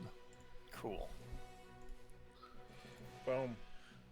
And you hear bing, bing, bing, bing, ding, ding. All right, that's it. That's it. It's over. It's over. It's over. Just we're calling it. One of the guys climbs down into the pit and attempts to stabilize Octavius from dying completely. He just I ends guess up it's a dying. good thing I bet on the orange one. I start booing. Boo. Hey, Poro, you And- think about our fight? I don't think I'm gonna do that. Come on, Poro. Come on. I mean, it's Stop being a wuss. Come on, it wouldn't be like that. Just be a fair hand-to-hand combat, mate. yeah. Can I insight You can do it. that? I'm gonna insight that. Okay. Insight. Go check. ahead. That's a 10. 10. Are you lying, Fox? Or Fox? No. Jesus. No, 11. I mean. Sketch. No, You're not lying. Okay. As far as you can tell, with an 11, he seems to be telling the truth. Come on, Poro. It'll It'll be fun. We can make some money off you. Come on. even if I do hit you, I would do 0 damage because I have -1 strength, man. That's why we could make some money. What if we do it and we pay you half the gold we make? Fine. If this is something you guys want to do, fucking knock me out, man. All right. Damn. Oi, gnomes, we got another fight. Let's go. What How was much that? money do What I win accent from? that you just did? I've never heard you use that accent before, dwarf. Oh. No, I'm just kidding. I'm getting He's into it. just trying. Sorry. I guess I'll stop. No more RP for Dean. Wow. You just change it a lot. He's trying to find Think his of Sam. place. Think of Sam. Sam from Lord of the Rings, and stick with that. Oh, that's a Sam. good You one. had that for a little bit. Yeah, all right. So the other two guys stumble up and take their bets, take their winnings, split amongst you since there was only 5 gold for the other person. Split amongst the 3 of you. You only get 2 gold for whoever who you was. It's Poro, I that think, placed the bet. Yep. on. It was only me. Yep. So yeah, you get 2 gold, and the other 2 guys get 1 gold each, and then the house keeps 1. Do I have a? Yeah, never mind. Plus your money back, obviously. So What about the people who bet on Octavius? they lose their money. Oh, I mean, that not was me. Octavius. I'm on Wrecker. Oh, They they gain you money. they get their money back, and then they get the gold. Like you get your money returned, and then you get profit on top of that. Oh, A little bit. Have you ever gambled before, Dean? Well, I didn't know who we bet. If we bet with the house, I didn't know if they had like their own odds or something like that. No, like, no, not this place. Not for just like a random bunch of people, throwing down in a pit. No. Oh, no, it's gotcha. not structured. Yeah. all right, so here, hey, I'm gonna whisper to the guy or Wayros, and I guess I'll say, hey, We gotta hype this up and get them to bet on Poro so we can take their money. I'm pretty sure Sketch is gonna win. Hey, how about we just focus on our goal, right? Am I stabilized by the way? Yeah, you are. No, you are. Yeah. They're working on you. Okay, They're working on you. right Because I now. got knocked out fucking cold. I assume it was non-lethal damage, but like I It got does. Yeah. yeah.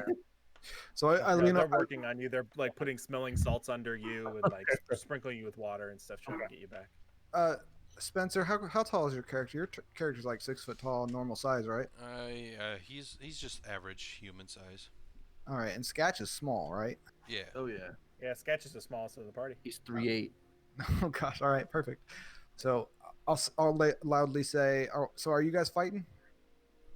For I sure. don't know if you want to or no. Or I should we just mean, go?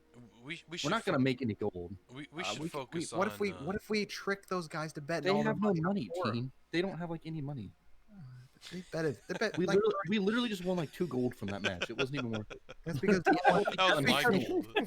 that's because no one bet on Octavius. But If if this we was get, like a bigger arena, maybe, but it doesn't. Really but if we get them to bet 30 Hey, gold, all their hey. money on Poro, and then we should you we Sketch should wins, focus. We should we get all focus that on, gold. on let's just do on the our mission goal. because it's gonna be like no money.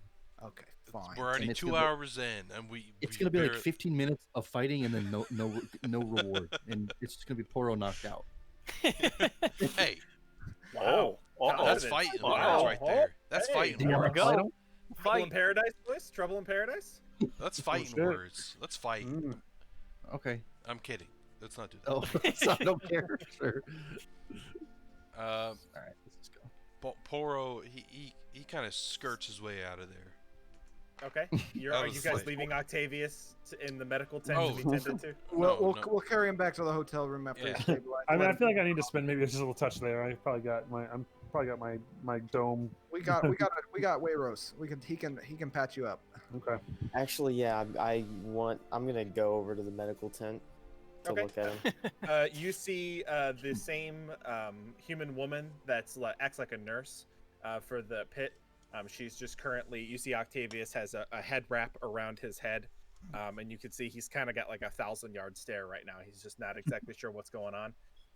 And the nurse is just dabbing his forehead with a wet cloth and holding his arm, checking his pulse and making sure he's okay. Fucking bell rung. I'm gonna. Is she's like currently on like messing with him? She's Or just is- like wiping his forehead with a cloth and like checking his bandages and checking his pulse, making sure he's like stable. I'm going What they do for to. everybody here. I'm gonna hand her a berry. I'm gonna hand her this unknown berry. I'm gonna be like, this will help heal him, wake him up. And you are? I'm a healer. I am, as you say, a friend of his. As you say. Roll a persuasion check. What's my charisma score? Hold on. -2. All right. 6. Okay. She kind of like looks you up and down and goes, I'm not really comfortable giving one of my patients random treatments, home remedies. So why don't you just let me take care of him and I'll release him shortly. I can. I'll just do it. I'm gonna cast Cure Wounds on him. Okay. She gets starts walking towards you defensively and then sees that you're casting Cure Wounds.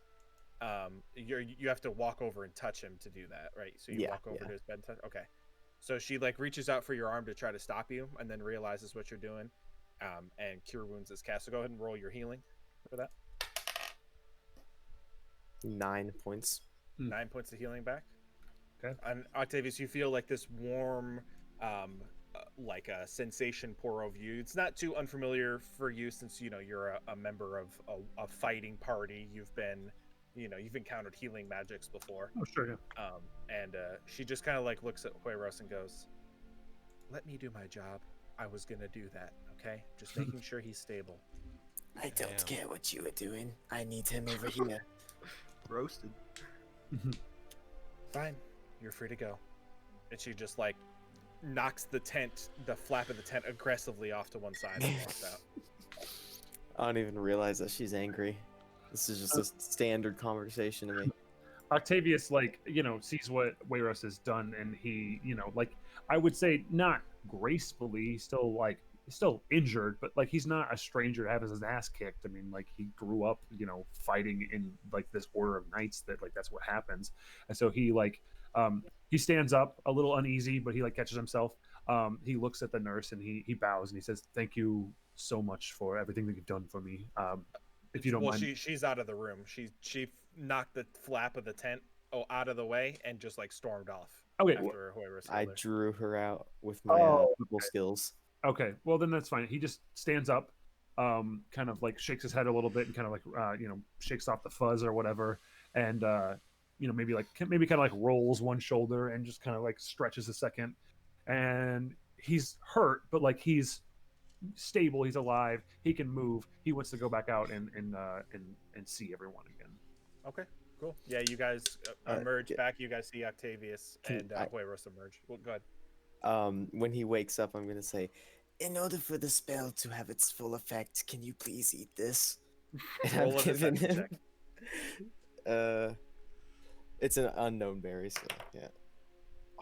And I'll let you roll an insight check if you want, because he's clearly trying to deceive you. It's a 10. Okay, so my insight is okay. Let me roll. Well, that's a 3, so. Yeah, it seems like a part of the process. You're familiar with like home remedies, and Sure. You weren't really conscious for the whole process, so you feel like this might be something that a culture you're not familiar with. So. Thank you so much. I appreciate it. And he takes it and he pops it in his mouth. Oh gosh. All right. My last unknown berry. Your last unknown berry. That's correct. That was the one that you rolled a natural 20 for, wasn't it? I'm trying to keep track. Let me find your fucking berry page. In fact, I have a fucking berry page. I'm so stupid. I'm so sick of it. Oh, but I like those this. fucking berries. Is that the one you man. rolled the natural 20 on? The one that I ate in the wedding yesterday. No, is this the unknown berry that you rolled a natural 20 to find? I don't think I ever rolled a natural 20. I rolled a natural 1 one time. Yeah, no, that was nothing. That was the one that you gave that to somebody Wrecker. and it had I gave that to Wrecker and his it tongue did nothing. went It was literally just it didn't do anything awful. I'm trying well, to then find... I think that this would be a natural 21 because I don't remember ever rolling. I thought you did because I have something on here, natural 20 berry, but I don't have any more information on here, which is a failed DM. But I know what the natural 20. I know what the natural 20 berry was going to be because it was going to be a rare one. So, all right, you know what? Fuck it. For the sake of it being interesting, let's say that that's your natural 20 berry. Okay. So you pop the berry in your mouth, and you, Octavius, and you start to chew it, and it feels a bit strange. You're not exactly sure, like, the sensation, but you feel like faster. You feel like more emboldened. You feel like you have a better sense of your surroundings. Okay. And you gain this effect. Oh, okay. Wow. Okay. It only lasts for a minute before it goes away. Okay. All right, fair enough. So I would say that just based on the description of this, that I start to. I mean, I may be like limping, but somehow I'm like limping faster than you think I should be doing. I kind of seem like I'm a little bit more like with it for the time being, and I like he seems hardier than you would expect of someone who just got out of a fight. He's moving faster. His posture is straight. It feels like his arms are a little bit bigger. He just like has a more larger presence than he did before. Yeah, so I pop out and I like look, I scan kind of the stands for the rest of the group, and I come over and I like saunter up and I pop myself down. That was a great display of strength right there. Where's Wrecker at? Wrecker? Bennett? He's muted. Ben, you're muted. Benny boy. All right. Oh, Jeebus. I'm guessing he's here. He's just not. Oh, When he unmutes, you're gonna hear those toes. Yum.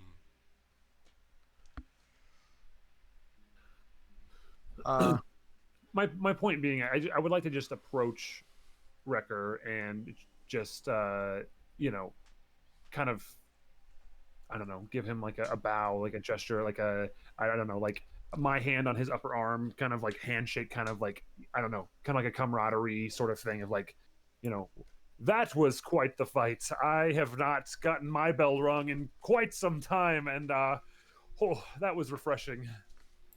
You fought well. You seem a little rusty. You fought pretty well for a green man.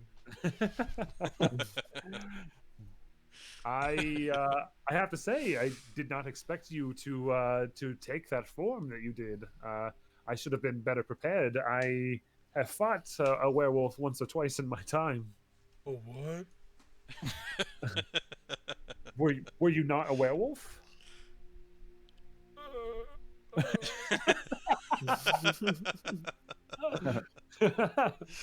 Oh, it's perfect, Wrecker. Never mind. You fought well.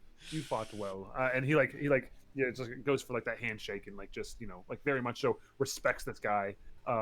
He, you know, it's like, wow, like it's been, you know, I think Octavius during his time in the Knights of the Vandrian Order, for his class, like he was kind of always up there. He was like kind of top dog, and so like to have him kind of be bottom rung now, it's like, oh, that's kind of a change of pace. But like he respects. Anytime you want to fight, you just let me know. Absolutely. Oh, that was a great display, man. I gotta say that was a great fight. You're a little rusty, but we'll catch you. We'll get you up to speed. Yeah. You had me pitching a tent, mate. And you know, and like Octavius, you know, kind of like looks at everyone and says, it has been quite some time since I've fought without my equipment. I assure you, I am much more effective with the blade. Well, blade. hopefully. You know, you landed.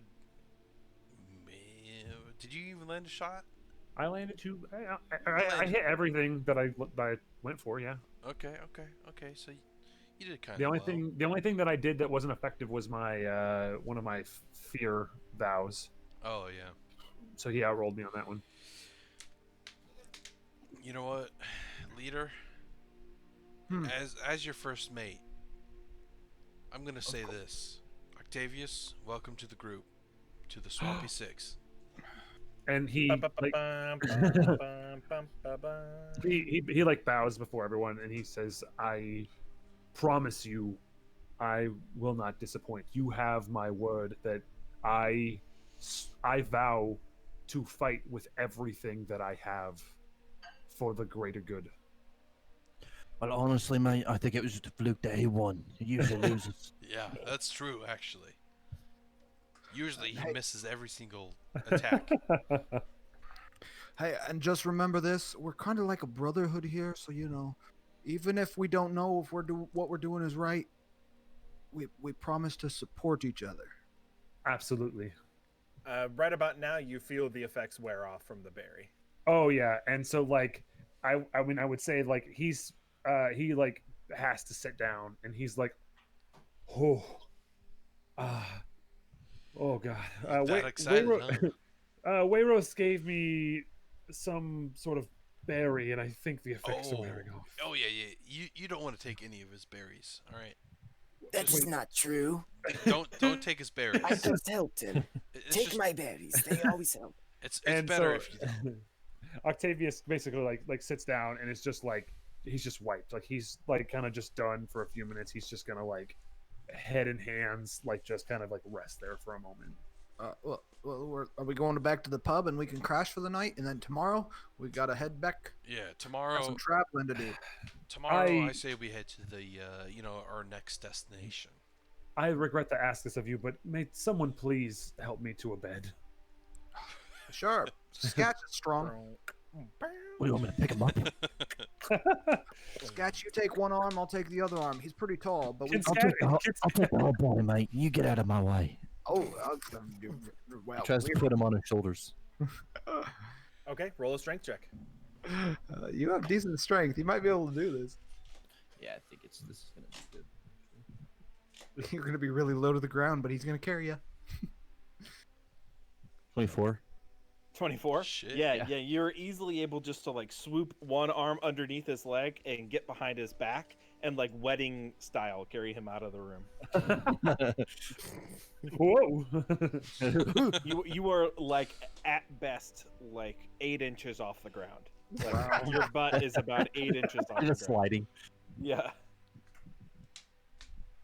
All right, so you get carried back to the stall, and you guys have already purchased a room, so you're able to go up and place Octavius in one of the 4 beds that's presented to you there. And I'll walk up to Octavius. Mom came by to switch back our cars. Okay. Just reading Ben's message. And I'll tell Octavius, hey, so since you're part of the group now, the Swampy Six, don't forget that name. Brilliant a name that, by the way, I came up with. It's true, he did. That's very true. And I drop the disguise self, and I go back to my normal tiefling self. Okay. So this is the the true Poro, the me.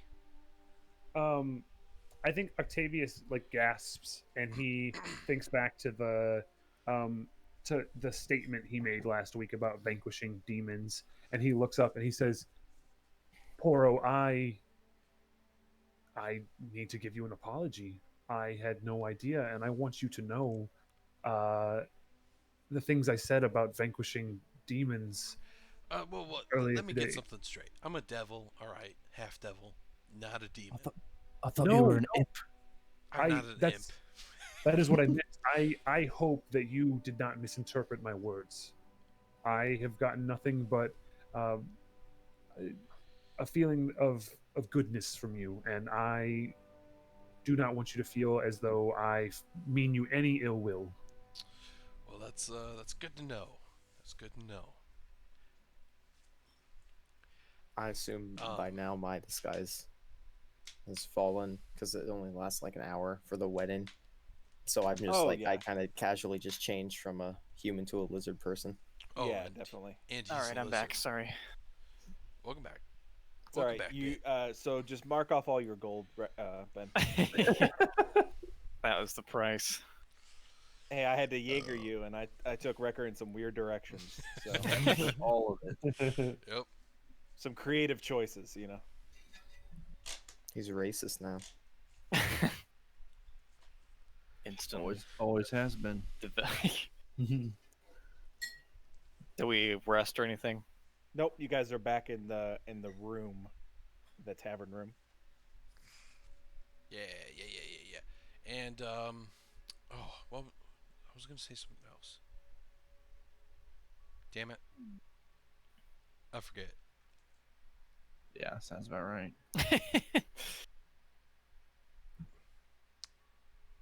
All right, what are you guys doing? I think we're going to bed. now. Resting? Sleeping. Yeah.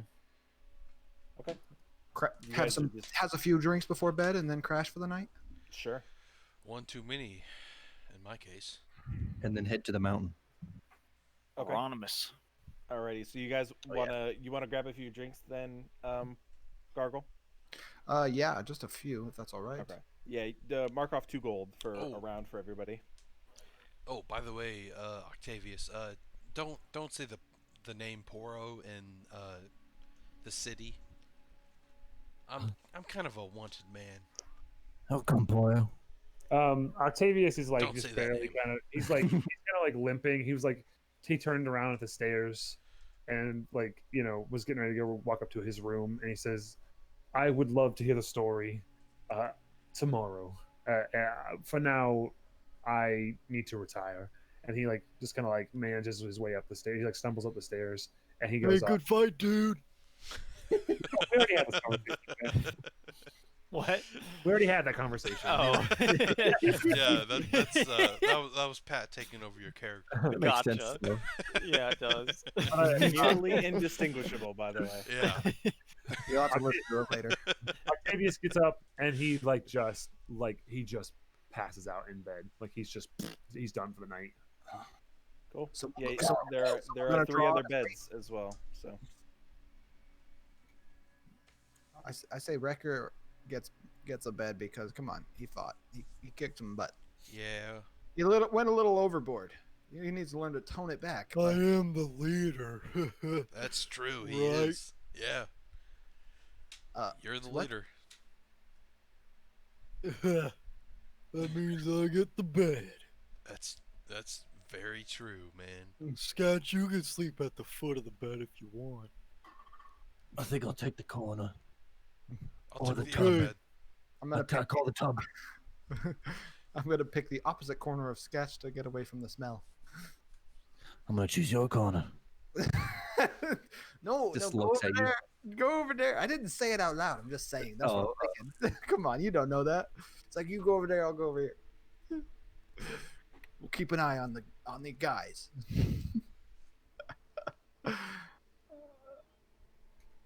Alrighty. So you guys take your opportunity, recover yourselves.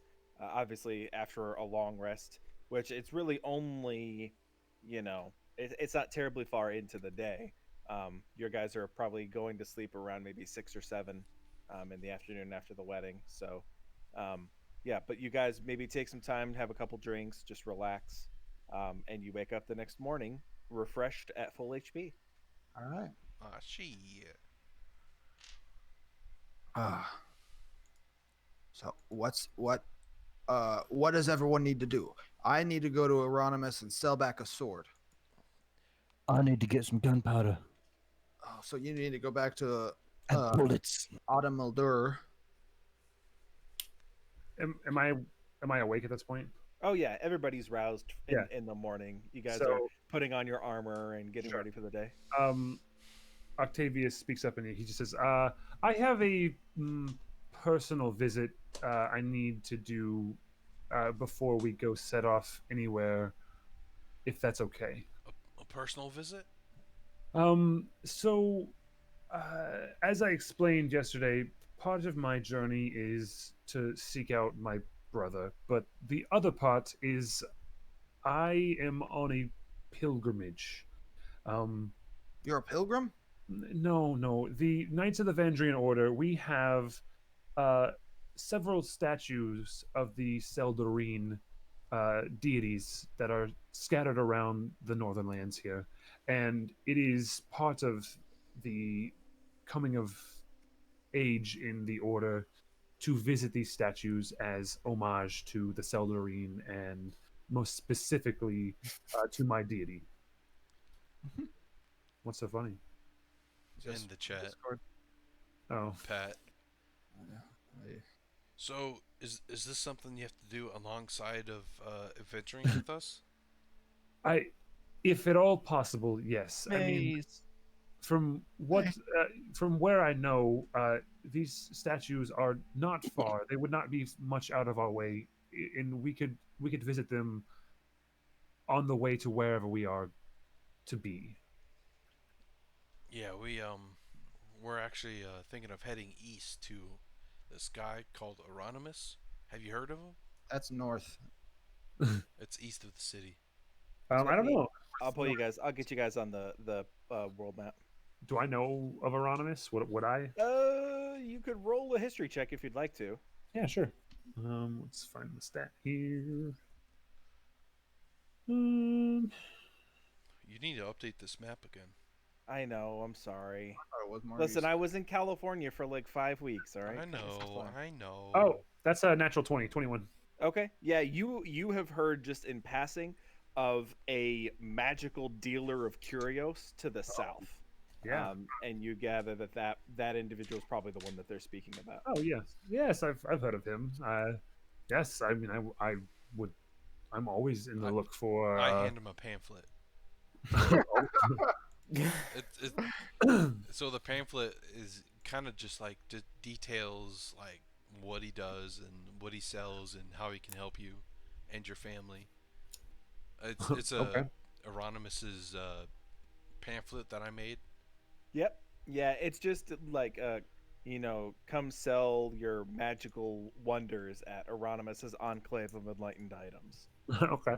And it's just like this super grandiose, ridiculously colorful, loud sort of design pamphlet Okay. that gives vague directions to the northeast of Hearth. Okay. On the main road, or just off the main road.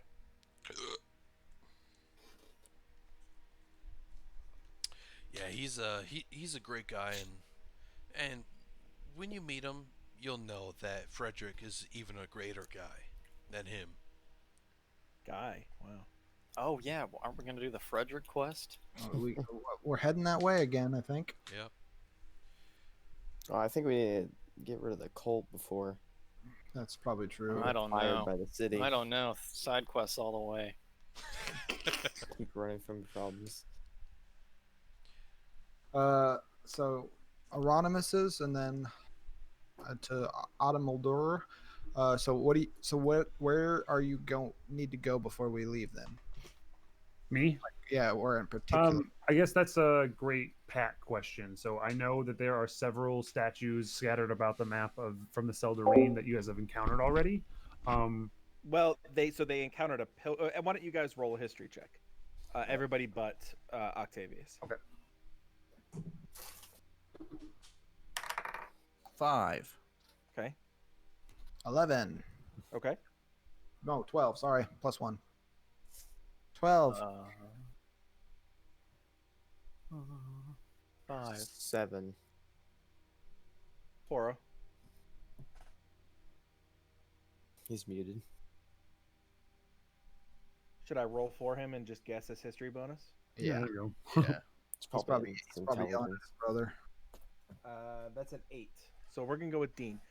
Dean, you remember with a 12 that there was a large procession of elves on their way to a destination that you guys passed on your way to Fort Arnsworth, if you recall.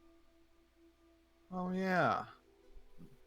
That appeared to you to be some sort of pilgrimage, but that's the only thing that you would identify as something related to that.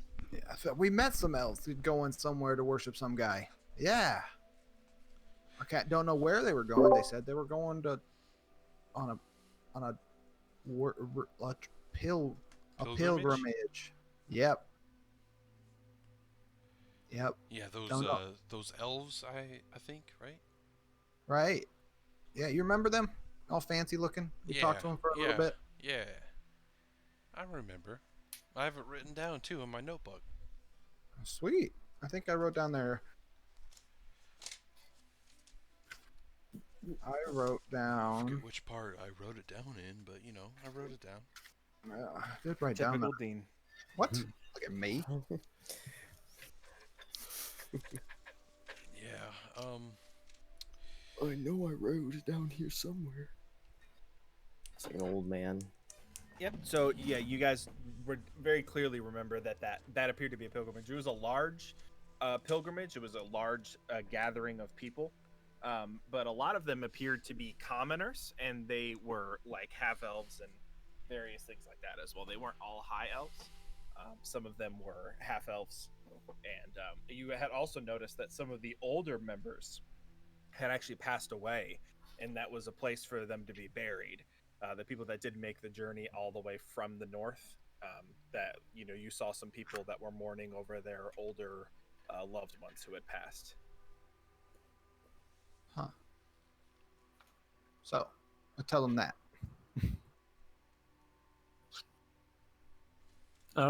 Would Octavius happen to have any information from like the Knights of like the Vandrian Order as to maybe where some of these statues might be in order to do this pilgrimage? Yeah, I mean the Vandrian one would be closer to the eastern side of the continent. Okay. So, like over on this side. Mm-hmm. Because I don't know if we ever established kind of like, am I doing the gamut of like all of the Seldarine? Am I just most specifically just trying to visit? It's up to you. Yeah, it's up to Yeah. you. Whatever you would like. I would say the statue of Vandria is maybe the most important, but if he can make it to the other ones, that would be like, I guess, an extra, just kind of like good thing for him. Okay. Yeah, you know of one on the way to the western coast. That's the one that's just to Corin Laurenthian. A lot of smaller ones are dedicated to Corin Laurenthian, just all over the place, and the more specific ones are like, in very purposeful locations. But you can find, Corin Laurenthian, statues and places of worship all over the continent. They're everywhere. I think that I would definitely like to visit Vandria for obvious reasons. Corin Laurenthian. Corlin, I think. Corlin, It's Corlin, yeah.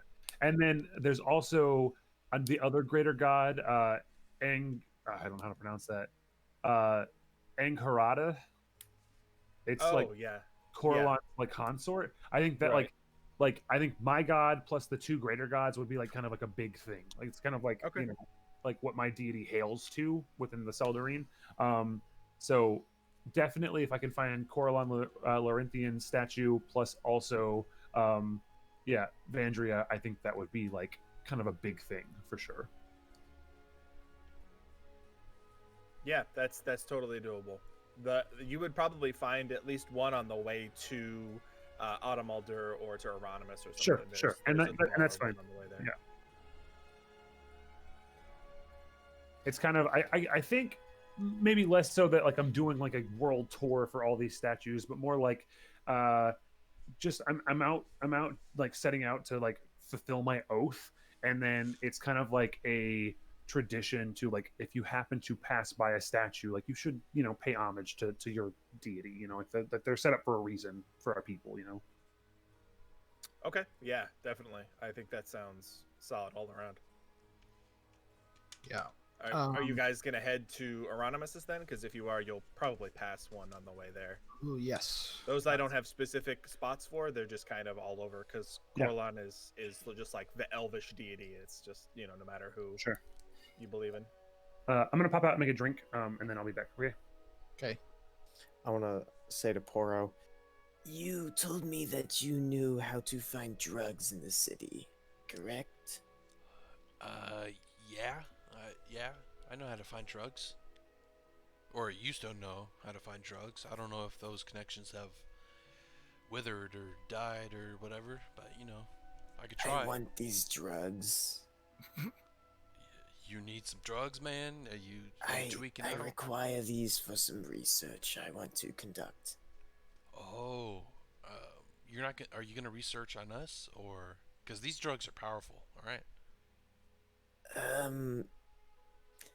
I won't research on you. Okay. Not on the party, right? Not on the Swampy Six? I think the rat is the perfect candidate for this study. For drugs. You wanna Yes, I think that it might be I high think that on drugs. these drugs could help him. Help him. He's gonna give him drugs and secretly clear his alcoholism. That would be a twist. Okay. Or you're gonna create a crack addict. So you want to get rid of his alcoholism, or how's it gonna help him? How's it gonna help him? I don't know. That's why I need to give it to him. It's pretty good logic, honestly. That's fair. That's he's gonna think about it for a second.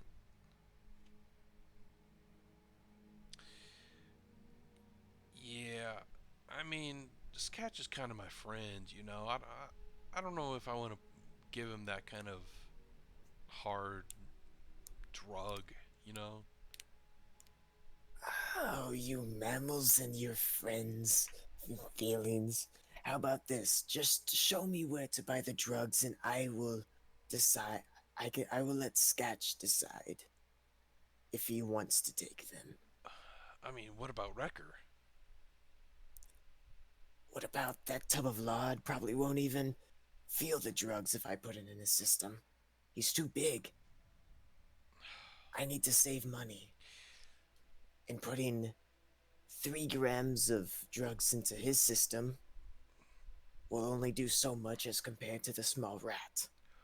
Well, how about I don't know, maybe I can learn a spell that will allow me to summon something, and you could give drugs to that. Or maybe give drugs to a rat, or an animal that's not Sketch. Would I know if like lesser restoration would help cure addictions? Roll a medicine check. Sweet. Yes.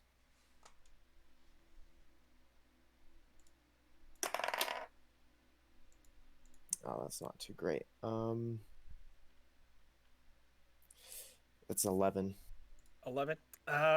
Yeah, you're not quite sure about lesser restoration. You know that lesser restoration as a spell does like heal ailments and poisons and things like that. But you wouldn't be able to speak to like the exact sort of like the exact what am I trying to say? The spell effects. Like Yeah. you wouldn't be able to identify specifically what the spell does. You just know it's like, oh yeah, I give this if somebody's like poisoned, I can give them I can give them lesser restoration, and it like cures their poison. So like drugs are a poison, but you don't know if it'll cure addiction necessarily. But do I have any idea that, like, do I think it could, maybe there's a slight chance of it maybe curing addiction? That's for you to decide, Levi. I don't know. Okay. If you think so, then yes. Listen, I have access to certain abilities from the spirits, and I could maybe get them to aid me to cure whatever negative effects befall upon a rat, if you so desire. If that would let you show me where the drugs are.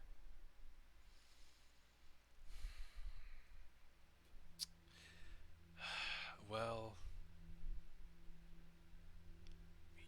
I mean, I would like to bring this up with Sketch.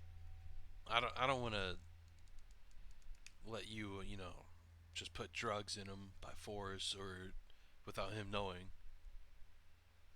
Yeah, just think, if Sketch figures out that you're doing this, you know what he's gonna do, right? I mean, these drugs are He's gonna ask me where I got them. very addictive. Oh no, he'll beat you. He'll beat you senseless. Fine, I'll go ask the Nothing rat. above the table. Nothing above the table. Play out. I walk up to Sketch. You seem to be rather fond of that thing on your back, yes? Well, duh. You're talking about a guy who knows spirits as well. Nice. Good high-five one, Dean. That was good. I like that. Now, why are you so fond of it? Well, my reasons are my own. Why do you ask? I was wanting to know if you would be interested in trying another substance that might supplement the feelings that the keg gives you. I'm gonna If you're stand. trying to get me to quit, I'm not gonna. I don't want you to quit. I don't care if you drink that. I'm gonna be shaking my head no. Behind It's Lizard not a Man. berry and it's not a mushroom. Well, It's what is something it? different. It is how Paul describes drugs. What kind? I'm not sure. He hasn't taken me to the place where I can inquire about them yet. Well, I'm all game for trying it. Very well, so if I acquire some of these, you will take them and report the effects. Yes. Yeah, sure. As long as I don't have to pay. Very well. I look over at Poro. And I'm looking at you expectantly, like he said yes. well, hey, Sketch. Hey, buddy. So Hey. these drugs, maybe you shouldn't agree to that. You should probably just say, no. Well, what are they? Well, I mean, what are the effects of spice? Well, it depends on your dosage and your addiction. So Maybe a first here. time use First time use would just here. Let me pull up my page on them. with a pretty sturdy person. Yeah. That does. I didn't have that plate into it, but I should. Okay. Let's see. Hearth.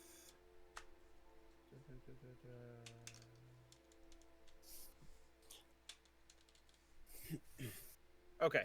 Alrighty. So, after one dose, if you successfully pass the DC save, which there is a DC save involved, then you gain advantage on perception and investigation checks. Depending on your addiction level, you gain a bonus attack, like a bonus weapon or melee attack every turn. If you don't have one already, if you do, then it's added on top of that. As well as you roll a d6 and you get that much additional hit points, also depending on the level of your addiction. So it's advantage on perception and investigation, a bonus attack if you don't already have one, and let me see, yeah, and then if you're addicted, then you have to roll to see if you're addicted first to begin with. You roll every time you take it. The DC gets higher and higher and higher. The more you are addicted, the harder the come down is. And again, I have it all like charted out here. But if you take it and you don't, like, it's like your first round of addiction fall off, then you have disadvantage on perception and investigation checks. You have disadvantage on melee and ranged weapon attacks. And then it just gets worse from there. Your movement speed gets reduced. You start seeing visions, things like that. So it just goes worse from there. Okay. But your high always stays the same. It's always advantage on perception and investigation checks. This is specifically for spice, right? That's what you're asking Yeah. for? How do you take Yep. spice? It's smoked. Oh, it's like crack. Pretty much. Yeah. Yeah. It's Mooch yeah. It's like a dark. It's almost like a stone consistency, but it crumbles very easily, and you kind of grind that up into like a pipe and smoke it. It's like a hard. You basically turn into a hard powder and light the powder on fire. What if you snorted? I don't know. I don't have that written out.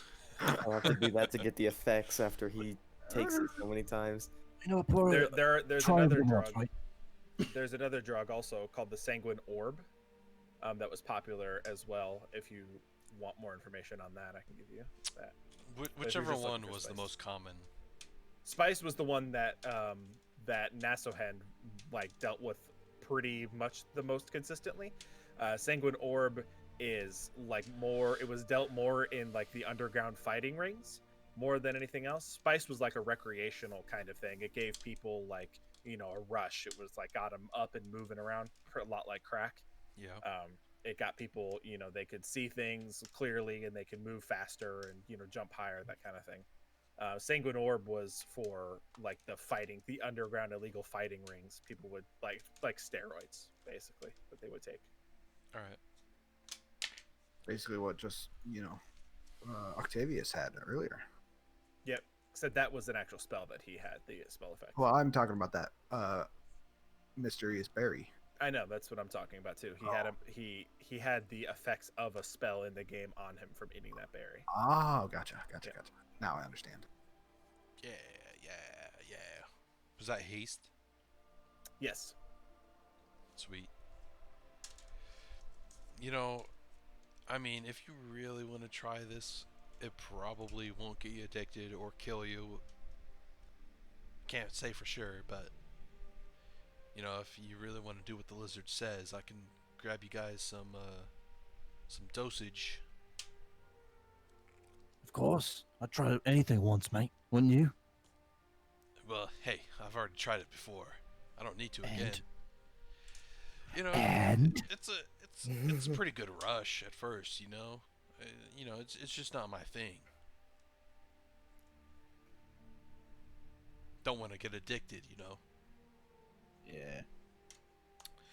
So, I will take time to go to my old contacts as a human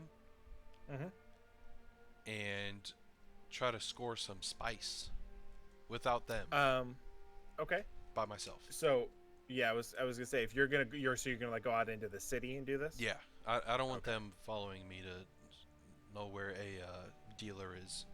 Okay. All right. What else? Is anybody else doing anything? Wrecker, you've been quiet for a while. We're still in the city, right?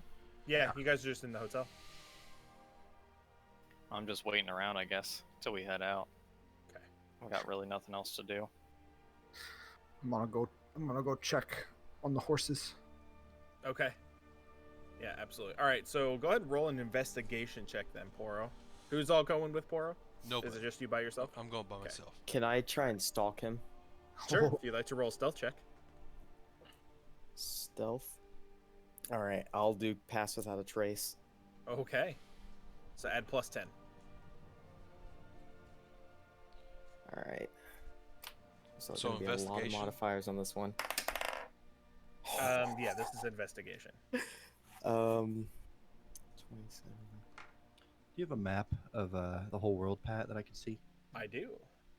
I can't find it in Discord. 12 was what I rolled. 12? Yep. Alrighty. I rolled like a 34 on stealth Shit, man. because I also got double proficiency in it because of the roll the bones thing that I did today. Oh, nice. I got lucky, rolled a 15, which is stealth, or yeah, stealth. Alrighty, there you go, Tyler. It's in the Sweet, tails thank check. you. Yep. All right, you got a 12, you said? Yeah. Okay, yeah, you're going to your other contacts and the spots in the city that you know Nassohen used to operate in, which is the parts that you're most familiar with. You're making your way through the Venmu block. You're even going up to the Shimmer and other areas of Hearth, and a lot of the places that you're looking for that you remember there being members of Nassohen there are no longer there. They don't appear to be active in those areas.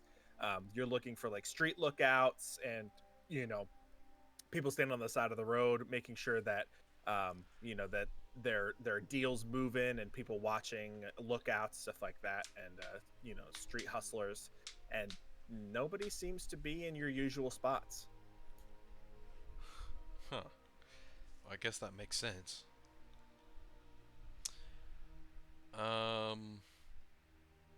So I'm in the you know, poor part of the city. Yeah, you've made your way up north a little bit and then swung down to the Venmu block. Can I? Here, I can move you over to this. I'll go to the like the really shitty part, like the sewers. Okay, so yeah, you can find an exit or an entrance rather to the Venmu block from the sewers. Yeah. And yeah, you descend down there, and you're familiar with the sewers and the layout of things. Are you still looking for just like a contact down there, someone you recognize, or what are you looking for? Maybe this time I'll look for. I mean, since Nassohen is dead, basically, I'll look for like somebody who looks like they're dealing drugs, or you know, okay. somebody suspicious, I guess. Maybe. Sure. Okay, roll a. This will be another investigation check. Oh, that's a 14. 14. Not that much better. Okay. Yeah. You are able to find some sketchy people down there, and there are sellers of obviously, very obviously clean, you know, as clear as day stolen items, you know, stuff that these people have not purchased legitimately. You know, there's jewelry and things that are sold at a discounted rate. You're not seeing many drug salesmen. Nobody you recognize as a real drug salesman, but you do find one individual standing in the corner who looks basically just like the mountain, the human. Like he's huge. He's leaned up against the wall. He has no shirt on, and he has shorts that are kind of like ripped up at the bottom. And he's just kind of like leaned up against the wall, like examining the surroundings and kind of checking everybody out. It doesn't seem that he has any like vendor curios, like jewelry or shoes or clothes or anything like that. So he might be like a lookout or something, somebody, a contact for something. Can I walk up to him like I'm tweaking out, like I need a hit, like I'm shaking and I'm sniffing a lot? Yeah, you can roll a performance check. Oh shit. That is 19. 19. Okay. Yeah, you approach this individual again. He's the better part of like 6'7", probably 350 pounds. He's just this massive wall of a man. And you walk up to him, you're tweaking out and everything, and he has his arms folded and he has his left leg like pushed up against the wall, like at an angle, and he's just kind of like leaning back against it. And he just sees you approach and doesn't say anything. I'm gonna be like scratching my neck. Hey man, you got something for me? I really need it. I need some spice, man. He kind of like looks you one over. He goes, "I don't really deal in spice, son. I deal in the blood, if you know what I mean." Am I familiar with that? Yeah, roll history. He kills people for money. Oh, natural 20. Oh, natural 20? Yeah, so you gather that this guy probably deals in Sanguine Orb. And what was that again? Sorry. You didn't really deal too much with it. You're not super familiar with its effects. You were more focused on the distribution of spice within Nasohand. The Sanguine Orb part of it was more for like the underground fighting, and it was like the steroid kind of underground market, that you really didn't touch too much in your time. No spice, man.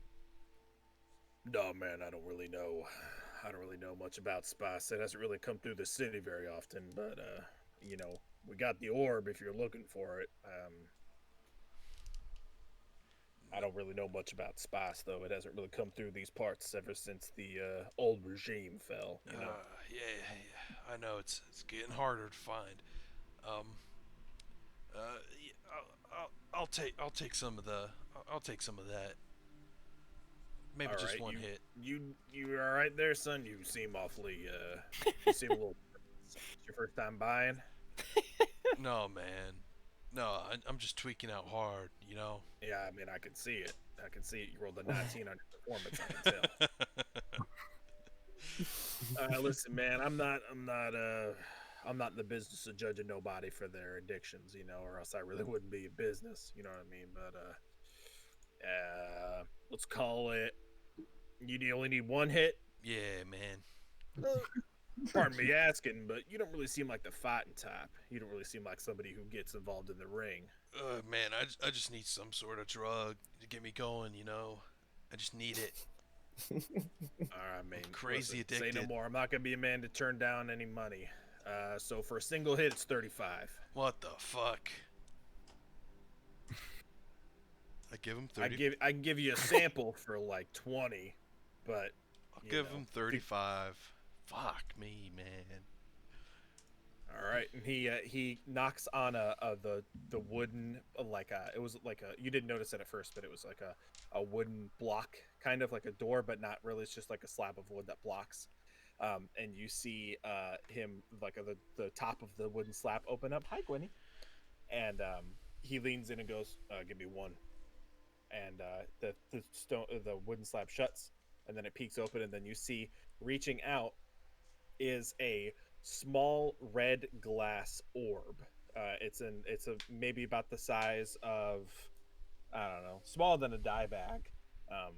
You know, it's pretty tiny. Maybe if you make like the OK sign with your hand, it's about that big.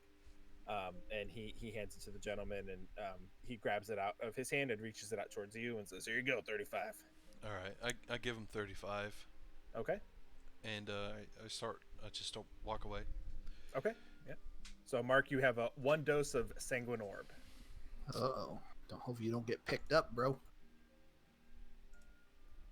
right, let me get that in.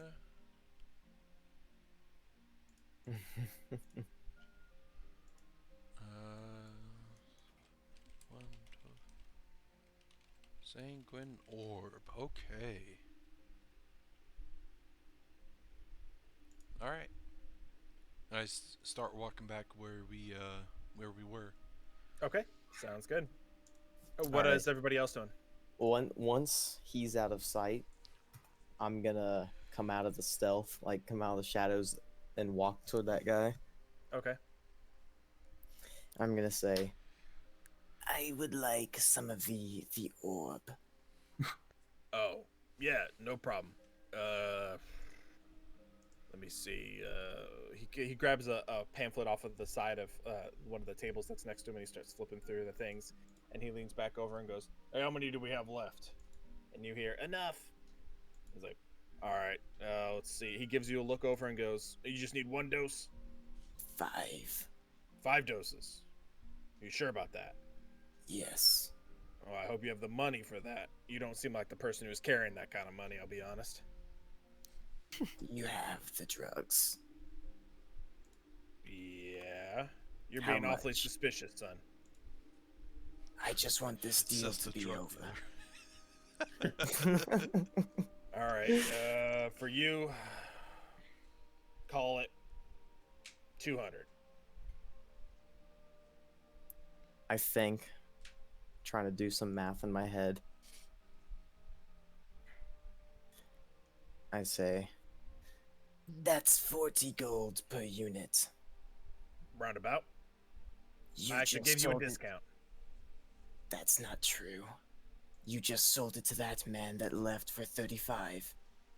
I know. He's not you. He's him. Ooh. You'll sell it for the same rate. I don't think I will, son. And he stands up at its full height and like cracks his knuckles. Hold on. Now you can either buy the gold at the listed price, or you can skedaddle. Ski-daddle. That's what my grandma says. Skedaddle out of here. I don't know if that'll. So you said this guy's big, right? Oh yeah, huge, fucking massive. Like picture the mountain in Game of Thrones. Okay, is he armed? With his arms. His arms are enough weapons.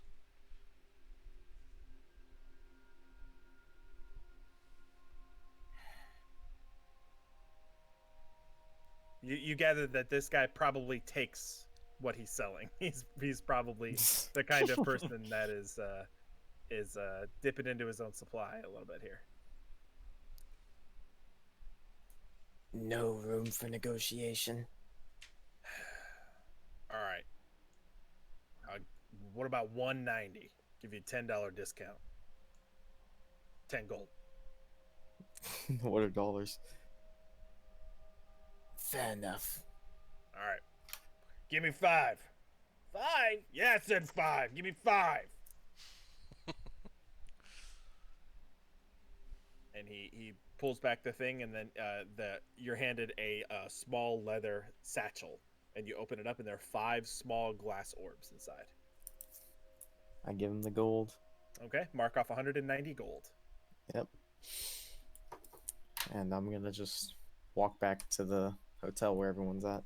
Okay. I'm What gonna is everybody else hide. doing? I'm hiding the drugs. Okay, I'm not making it obvious that I have them. sure. What's everybody else doing?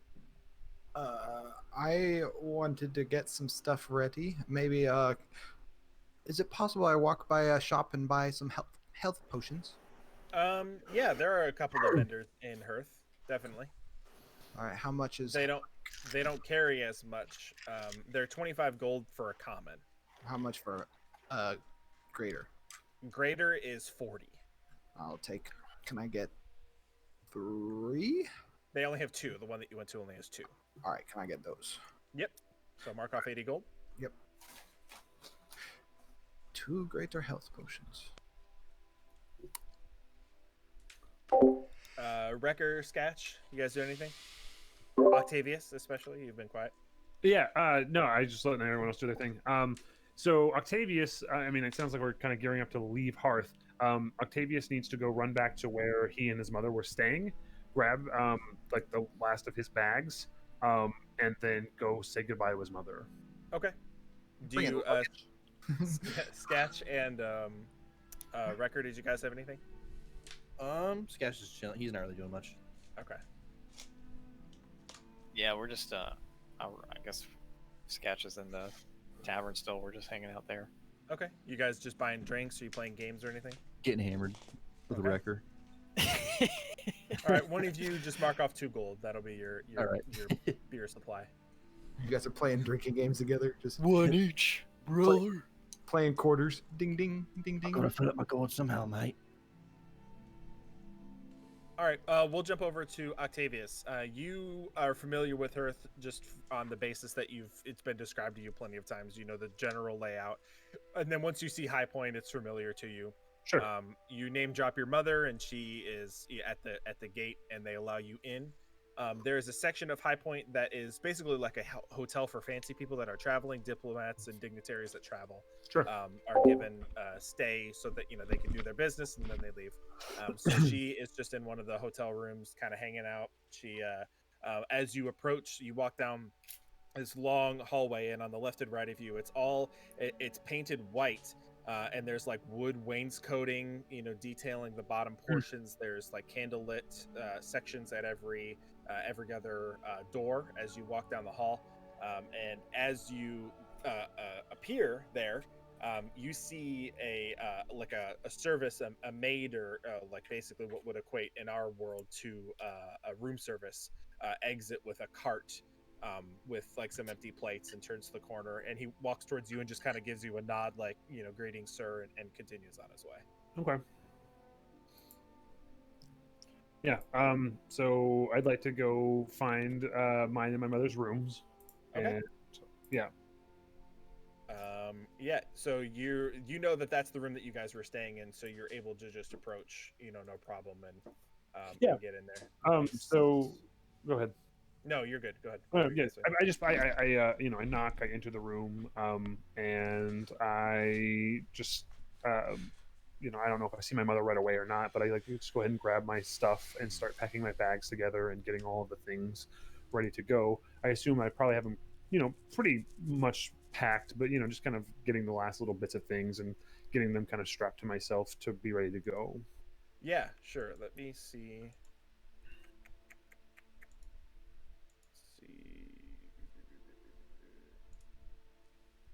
I had your page with all.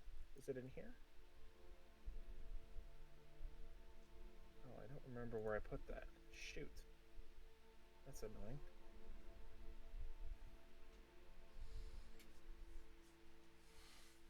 Hang on one second. Sorry. Yeah, I you're should good. have had this prepared, but I can't find the page that I have this on.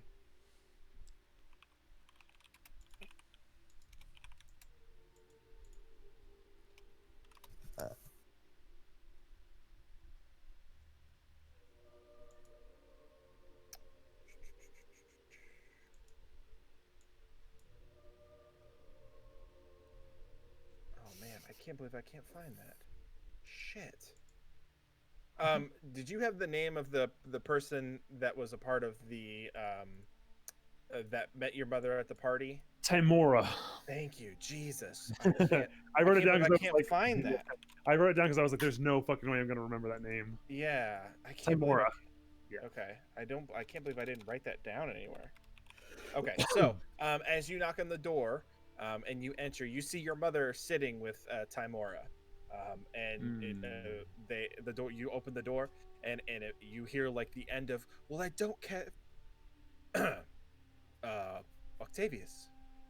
Mother? No, this is Oh, Timora Timora. speaking. He's I didn't expect to see you here. Well, Timora, this is my room. I've been staying here since I've gotten to Hearth. Why wouldn't I not be here? And your mom says, "No, please, okay, son, it's okay, it's okay, it's quite all right." Timora was just leaving, right? And he kind of like straightens his posture for a moment, and goes, "Yes, of course. I was just leaving. Please do consider our discussion." And your mother kind of like annoyingly kind of like, does like a little half eye roll and goes, "Yes, of course, I'll consider it." And he kind of he stands up, slides the chair out, kind of adjusts his shirt and tucks it in, and clears his throat again. Yeah. Good Octavius day. holds the door open for him. Yep, he does. As you do that, roll a perception check. You betcha. Fucking hell. Natural one. Oh my god. Okay. You You swear for a second a dwarf walks by you, but then you shake your head and you're like, wait, no, that's not a dwarf. That's a high elf. And he Okay. exits the room without another word. All right. Okay. I think your mom and a friend just I fucking found it. I had it in the wrong category. I found it. I need to organize my shit. Okay, continue. What do you use to organize your whole campaign? OneNote. OneNote. Okay. Yeah. Yeah. Okay.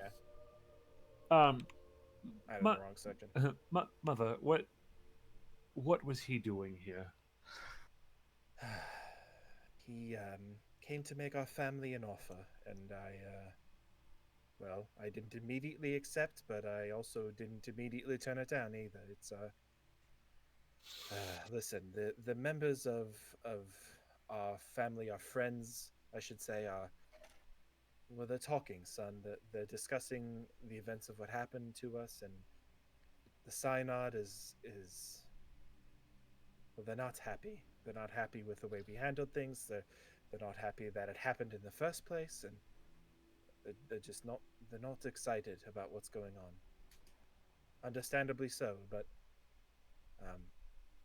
listen, this is for me to worry about and you to forget. Okay, I will handle things. We will get this sorted. Why are you back? Are you prepared to leave? Mother, I have been invited to join those group of people that you met before the wedding. You've been invited. So, in looking for Broderick, I've come to find out that that group of people are involved in a similar investigation, and they may have clues as to what has happened to Broderick. And I believe that they are the best chance that I have of figuring out where he might be.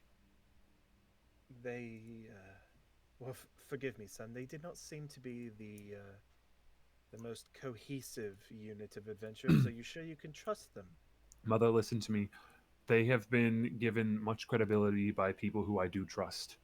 And I do believe that you make, no offense, but you make a judgment before you've really met all of them and have seen what they are capable of. especially after you got your butt whooped. That's fair. I suppose that's fair. But listen, all I want is that you are safe. I've lost one son. I cannot bear to lose another. So please, With or without this group, I can take care of myself. I do believe that I am in capable hands. I know you are. A mother worries, and I I want you to be safe. I understand. What I am worried is about you. I do not know what this deal is that Timora wants to make with you, but I do not trust the man. I have explained this to you. I urge you to have a fallout plan in the event that something happens with Timora. I understand, and I don't know his intentions. I know they are not genuine or honest, nor has Timora ever been a genuine and honest person, but he is in line for the next member.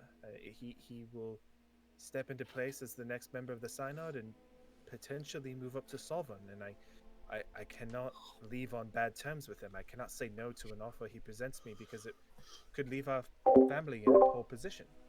I cannot do that. So I will take some time. I will discuss it with our advisors, our council, and I will make an informed decision, I will assure you. But he's not someone you can really say no to, especially in my experience. Powerful men have the weight that they can throw around, and it's oftentimes ugly, the results.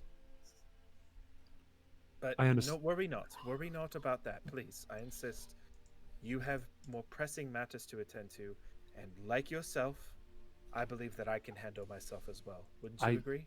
Mother, I want you to know I do trust you. It is just that I do not trust him. I know, and neither do I, but we will exhaust all options before we consider. I promise you that. Just be safe. And Of course. if you should need anything, please do whatever you must to send for me, and I will do whatever I can to help. Of course, I will. If you ever decide to come home, use the ports. You know that's where our family has really found its lifeblood. And if you need to come home, please don't go through the plain. Move straight through the coast up north, through Gerdar, and just come home. Visit, please. Of course, Mother. Of course. I have a feeling that we will find our way through town sooner than you should expect. Indeed. Well, very well. But I regret to say this. It pains me so, but I must say goodbye. I know. I saw this day coming, and I understand what you must do. Please just be safe and carry on carefully. And so Octavius steps up and just gives his mother like a big hug, Sure. Like, I know that maybe hugging is probably not high elf society stuff, but this is between. Oh, she's your mom. She doesn't give a shit. For sure. Yeah. And he steps back and he looks at her, holds her shoulders and says, Mother, I want you to know that I love you and that I will return one day. Okay. Yep. And what's your passive perception? Oh, that's a great question. It's 10 plus the modifier, right? I believe. Yeah. Or maybe that's plus the one that's 8. wisdom modifier. 10 plus wisdom. Yep. 10. Okay. Cool. Not very wise. Alrighty. Nope. So she kind of takes your gauntleted hand and just kind of slowly shakes it and goes, "Be safe, please." You as well, Mother. And she kind of gives you a soft bow and then releases your hand, letting you leave. So yeah, he picks up I assume he set his bags on the floor, but he picks up all of his bags, straps them to himself, and nods, and then just he walks away. Okay. Alrighty. Cool. Next up, who do we got next here? I think was it Dean? Were you up? I just went to the shop and bought some stuff, and then gonna go back to the tavern to wait for everyone else. Okay. All right. So, let's pick up with everybody. We'll have everybody back at the tavern, so you guys can resolve your drug thing. So, go ahead. Everybody's back. They're all sitting down. If you guys want to order beers, it'll be 5 gold for everybody if somebody wants to pay for it. Okay, I'll do it. Yeah, you do it. I'm the leader. All right, beers for everyone. So, is everyone back? Yeah, everybody's returned. You've all kind of staggered in at different points in time, but everybody's returned. You're at the point where everybody's back. All right. Oh, yeah. Hey, so I found a dealer. It wasn't the old drug that I was thinking of, but I think this will have some effect. You might find useful for your research, I guess. I don't know. I hand him the effect is? Well, it's a kind of like a steroid. I guess it kind of boosts your strength or something. I'm not too sure. Let me see it. Yeah, I give him the drug. Okay. Yep. You hand him again. You're familiar with this. Huevos, the small red orb. Yeah, I'm just Same pretending. type. Yeah, just pretending to look at it like I'm studying it or something. Sure. And then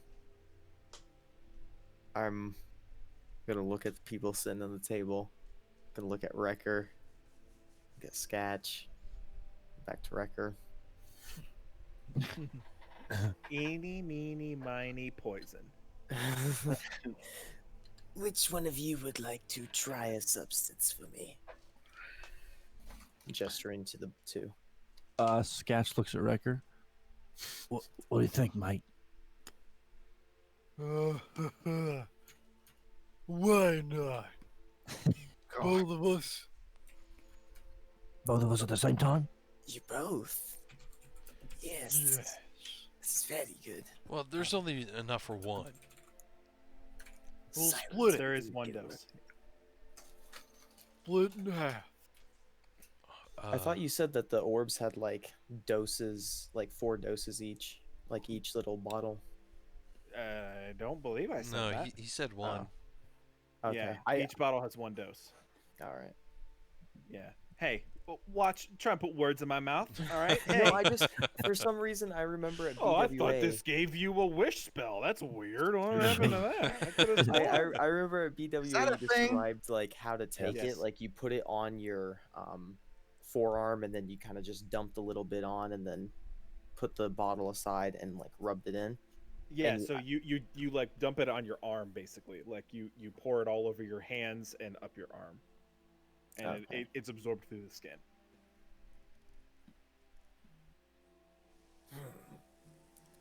Well, I think that there's only enough for one right now. Because Poro did not want to stock up. I don't want to stock up on drugs, okay? If we get Come stopped on. by guards and they frisk us, we're gonna get fucking fucked in the ass. Are you guys doing this in the middle of the tavern, by the way? I just want to clarify. For like, observation reasons. I'd say that I wouldn't go to any place private because I don't think Wayros realizes that this stuff's illegal. Oh my Sure. gosh, you're gonna get us killed. Um, Just make a couple die rolls, no big deal. Continue. No big deal. so which one of you would like to try? We can't split it. I am afraid it would mess with the results too much. What do you say, Skash? What do you want me to do it? You want me to do it? We can flip a coin. Flip a coin. I call heads. I called head tails. I have I a th- coin Okay, Like- yeah. with me. Yeah. All right. I'll flip it. Do it, mate. Heads. All right. Hey, Right come to this hand. dark corner Why would we go to the dark corner? so we don't get spotted. Why would you care? Yeah, why do you care? Yeah. Yeah. Shut up, Scareback, and follow me. I follow him. It's alpha move. Give it to you. I'm not sure how you take this, but I'm sure you can figure out a way. He'll figure it out. I bet the redwood knows. He looks at Porto from across the bar. I tell him to rub it on his arms. You can't hear him. All right. I'll Well, go ask for that one. I walk over. Hey. No. I was gonna go walk. I'm walking over to him to ask him. Sorry. Porto, how do you take this? Well, you kind of just rub it on your arms. All right, I walk over there. He says to rub it on your arms. Cool. I'll try this later. He puts it in his pocket, one of his coat pockets. You're not going to try it now? Nah, I'm drinking right now with Wrecker. Hey, Wrecker. He runs up to the bar. Hey, did you try it? Not yet. Oh man, let me know when you do. What? little slur. Slurring his words a bit. Oh. Okay, so you're not going to take it? Not yet. Okay. All right. Are we ready to move on then? Yeah, I'm ready. Is everyone ready? Yes. Octavius, are you ready for travel? I have said my goodbyes. I have all of my things. I am ready. All As right. you kind of do like a little pat down, you know, you're just kind of like, I got all my things. You start patting yourself down, like checking. Roll me an investigation check. Oh, I'm really rolling shit tonight. That is It's not very high. 4. Oh, okay. Higher than that. I suppose you probably don't really need an investigation for this. I was just doing it for. Yeah. I mean, it put in your pocket. But you get, you discover in one of your pockets, a small brooch and a small red like a potion bottle with a small parchment tied around to it Okay. that was Um, not there before. You do not recognize it. Sure. Can I look at both of those? Sure. We'll start with the parchment and the potion. Yeah, so the parchment, it says, you will always be a part of, this is in Elvish, you will Oh, yeah. always be a part of our family with love, mother. And it is a greater healing potion. Ooh. All right. Okay. And then you can take some time and examine the brooch if you'd like to. Yeah. Okay. We'll just say over the course of the next little while, I'll say you can figure out what this is, but Yeah. Sure. I PM'd it to you. Okay. Oh shit, that's pretty cool. All right. Cool. And it appears your mother had slipped that to you as you were Okay. leaving. Love it. Okay. Cool. All right. Are we ready? I believe so. Let's. We're leaving. Let's head Alrighty, off. where are you guys heading off to? You grabbing the horses and everything? Yep, and heading to Euronymous. Alrighty. So are you grabbing your clawfoot? It's Gargle? no, we left that at Autumn. Oh, you left that up north. You did. Yeah, Mhm. that's totally right. I forgot. Yeah. I forgot which city you put it in. Too slow. Had to Okay. get here with speed. All right, so you guys are making your way to Euronymous, right? Right. Alrighty. You guys just riding straight there? You're hauling ass, or are you taking your time? I'll take our time because I want to ask the group some questions. Okay. Well, I'll roll some die. Go ahead and RP. Okay. All right, fellas. Since now we got some time to just travel while we ride, what should I do about the job offer? Or I don't know if it's a job offer or if it's just a position. Oh, The lady in Autumn Muldur asked if I wanted to be the mayor of that town. well, I mean, if they let you have that job while also adventuring, then yeah, you should definitely take it. That's what I was thinking too. We Yeah, need to. become leader of that town and let's take it down. What? No, What? no, Well, no, no. I wasn't thinking that. I was thinking that would always be a safe place for us to rest for free. I mean, Rest, yeah. Gargle, I'm on board if you will open one thing in that place. A good bar. No. Well, yeah, but one more thing. well. What? A brothel. Oh. A dirty, gross brothel. How about a real nice one, and we hire one real ugly woman for you? Get the top shelf, mate. Oh, look, you wanted it dirty. You can't have both top shelf and dirty. Oh, you can't ask the lizard who watched. I don't know if he enjoyed that. I don't. Well, Didn't run away. So. yeah, we should. I mean, we should really look for like the talking stones, like what Wrecker has. Oh, maybe they'll have something like that. They Yeah. are pretty. Their dwarves are pretty, resourceful. Yeah, and maybe we could Especially have some smarter for our ones than group. I. We could probably Huh? have some for our group, also. Yeah.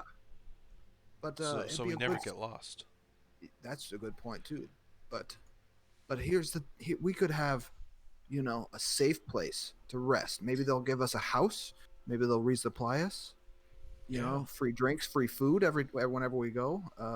Maybe upgrade on weapons. Some dwarves are really good at crafting things. Yeah, that'd be nice for you guys. You guys, Yeah, I mean, I don't use weapons. I use spells. you can't upgrade yourself. There's got to be a way for magic users. Yeah. I just, I get stronger the longer I live. That's kind of how That's it it. is. Huh. I don't know much about them magics. Yeah, I know. Yeah. Like a boomer with technology. What's a boomer? Just something. Fail RP. Just something, Fail in RP. another world. Fail RP. No one? Come on. Nope. Sorry, I just rolled a natural 20 on the random encounter table, so I gotta Okay. prepare. Oh, Gotcha. Uh-oh. All right. that's not you good. ready? So, I want to look nothing's gonna over. happen. so that's my plan, and maybe we could get get them to make us some upgraded weapons, maybe some armor for some of us less armored folks. Octavius, how good is your armor? I have an armor class of 16. Oh, so maybe we could get you some plate armor. Yeah, Nice, mate. you need to be upgraded. This is the traditional armor of the Vandrian Order, but as you rise in the ranks, you may upgrade at any point. It's just I would love to stay traditional to the aesthetic is all. I would happily upgrade. We should dress this guy up in full granite. What? Maybe if we ask Hey, I got that. politely, we could get some of this. Trimming Addy plate. Okay. That's like the stuff that Poro does. Yeah. Maybe we could get you some of this, and I point to my armor, the adamantine plant Trim your bronze armor. plate armor. It's fancy. Of course, this was my pops, but we could get you some of your own. I Yeah. would happily upgrade. And Wrecker, what kind of armor are you wearing? I think it's called half plate. Oh, what if we got you some full plate to cover up those nips? They are weirdly exposed. Looks down. Yeah, that'd be nice. He's got mountain peaks as his nipples.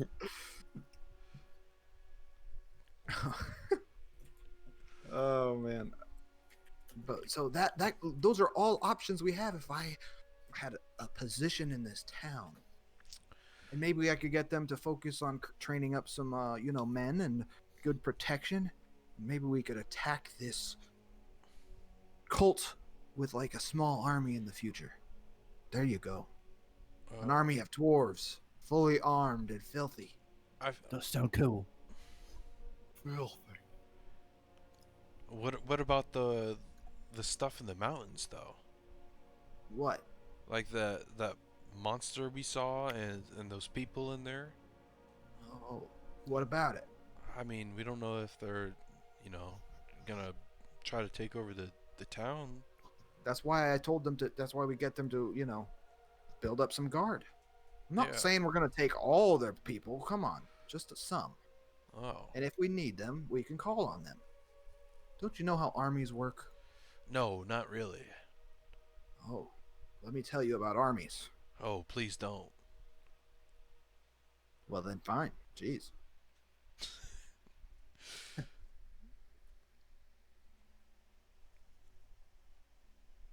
right. So you Alright, you guys yeah. just continuing on the road. Yeah. Alrighty. As you are moving down the road towards Aronimus, you guys are taking the main path, right? Yep. Okay. You discover another large procession of elves. This time they are dressed in a lot fancier clothes. I need everybody to roll me a perception check. 10. 7. 6. Okay. 13. Hold on, I can't do math. 18. Okay.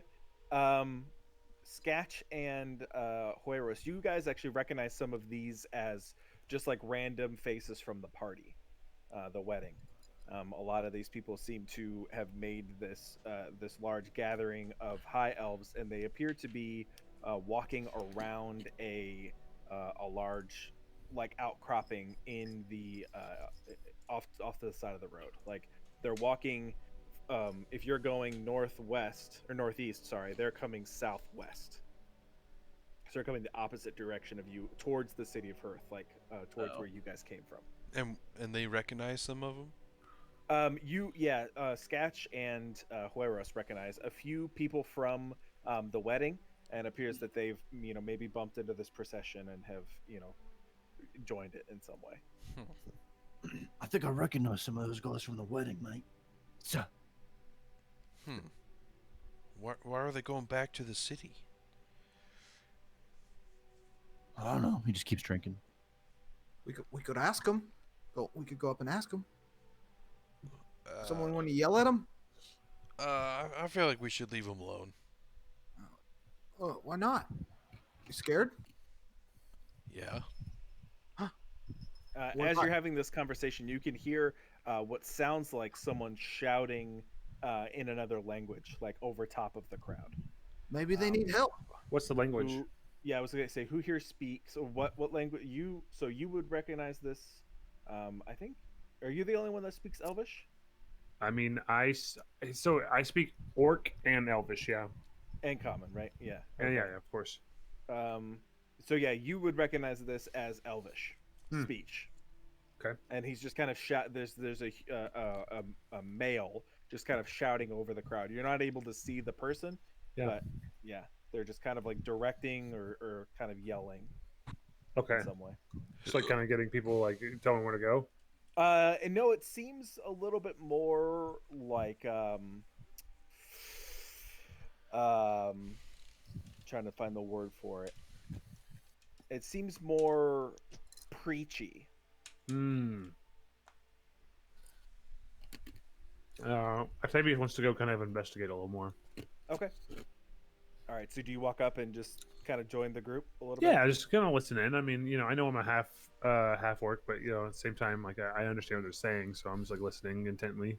Okay. Yeah, you get some weird looks, but then most of them recognize the Vandrian symbol on your chest, Yeah. and they just kind of like give you a reassuring nod. But as you get a little bit closer, you hear the individual appears to be an older elvish male, high elvish male.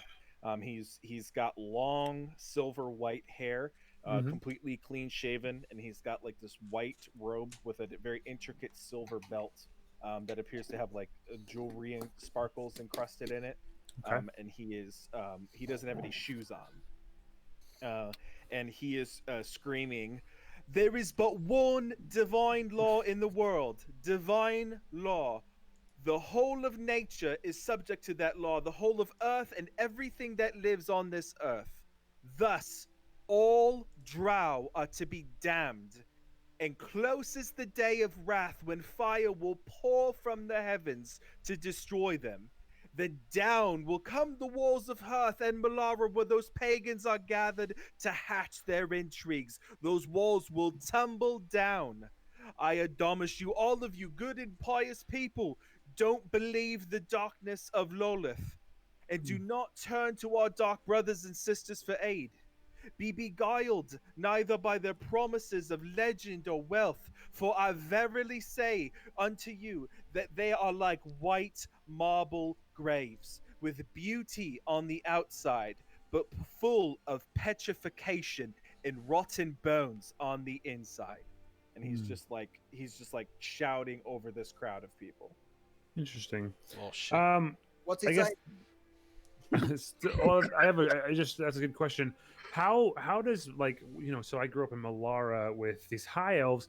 I mean, is it pretty generally felt that like we feel that drow are like below us, like Oh, disgusting. Yeah. Yeah, okay, Especially okay. high up in society that already kind of has like a, well, if you're kind of poor, you're not really worth a whole lot. Oh, Like okay. drow are like, Sure. your drow are like underneath, like beggars. They live under the ground. They're just these gross, betrayers of, Sure. all of it. Within your world, are drow, like, do you is the lore behind the drow pretty like Pretty similar? Pretty Okay, similar. sure, Yeah, there sure. are some variations, but So yeah, under like subterranean, like living types. Yeah, okay. subterranean. They live Yeah, yeah. underground. They worship Lolith or Lolith or however you pronounce it. Yeah. Sure. Okay. Yeah. Okay. I mean, so like, he steps up and he's just like, oh, yes, he's like, just like listening, like, he's heard this spiel before. He's kind of grown up. Yeah, I mean, this is just, I mean, the progression is just kind of like, listening intently to this guy's preaching, Sure. And as you turn and you see, like, you're kind of moving closer to where he's speaking, you can see he's kind of stood on what appear to be like ruins of some kind. It looks like an old, not necessarily like a hut, but certainly a structure of some kind that has been like just long abandoned. It's moss covered. And in the center, there's a large open clearing that he's kind of at the entrance to. And in the large open clearing, it stands a small stone surrounded by what appears to be some kind of encampment next to this building. The remains of the encampment, they appear elvish in construction, which you're able to identify nearly immediately. And it's got like the curves and like beauty that are etched into all the parts of elven architecture. Okay. There is a tall statue in the center of the courtyard, in between the encampment and the building itself, of a man, but also potentially a woman. It's kind of hard to tell. Okay. Dressed in battle armor. Okay. The statue itself stands immaculately carved with no sign of damage at all. Okay. Standing over 7 feet tall with a large half moon amulet around its neck. And behind it, there is carved into the stone, like as a part of the statue's visage, a flowing cape and then like long hair that's kind of like frozen in time, like blowing through a breeze, kind of. It's like carved to appear that way. Though the statue itself is like smooth cobblestone, the underside of the cloak, which you can see from here because it's kind of like carved to appear to be drafting in the wind, kind of. The underside of the cloak appears to be surfaced with like an azurite or like a topaz of some kind. It's like colored differently. And people are gathered around it, placing items of like various size and design in front of the statue and kind of lowering their heads in respect. Would I recognize this deity? I mean, obviously, Yes. I recognize. Who is this? it? This is definitely Corlin. Oh, this is absolutely Corlin. Perfect. 100%. So I guess the next question I have before I like, because I want to pray at this statue. I guess the next thing is Octavius like notable among like elven society because of my unique situation? Like, is he like known? People know of you, whether or not your reputation is one of positive or negative is to be up for debate, but people are aware that there is a giant half-orc living in elven society. Like, that is no secret to people. Perfect. Okay, that's great. Yeah. So, regardless of whether or not these people like recognize me or understand or anything, it's not he doesn't. Octavius doesn't care. He steps forward. If he has to push through the crowd a little bit, that's fine. But he sees the statue and he realizes like this is part of why I'm here. Like, this is what I came here for. This is part of the pilgrimage. Like right away. Like, I haven't even gotten to do this yet. He steps forward. He kneels down. Like, he like takes the great sword out of its sheath on his back, and he presses it down to the earth, and he just like he like kneels before this statue, and he begins to say a prayer to Coralon Lorenthian, just of thanks and of like gratification and of just like servitude to this god, because you know, Vandria, like, you know, is, you know, part of the Seldarine, but like Coralon Lorenthian is like the, you know, the be all end all like grand deity that, you know, we all kind of serve to. So yeah, he says like a, you know, a nice prayer to that, and like just really pays homage as you know, his pilgrimage states that he should. Yeah. Okay. Roll me a history check. Or sorry, Sure. not history. Roll me a religion check. Sure. That's not too bad. Let's see what my religion is. Religion. 1. That's 14. 14. Okay, as you're bowing down and you're kind of saying this prayer, a lot of people you can almost feel the presence of other eyes on Sure. you. You know that feeling where you feel like people are just staring at you and you can't shake that feeling, you know? Yep. People are you get that feeling, but instead of focusing on that, you just focus on your prayer, you focus on your worship. And there's a brief moment where as you kind of close your eyes and focus, you open them, and from your perspective you're looking like through their legs basically. Yeah. And there's a brief moment in time where you almost see the topaz and azurite back of the interior of the cloak itself almost appears to like move and shift like a wave before it stops and freezes. Okay.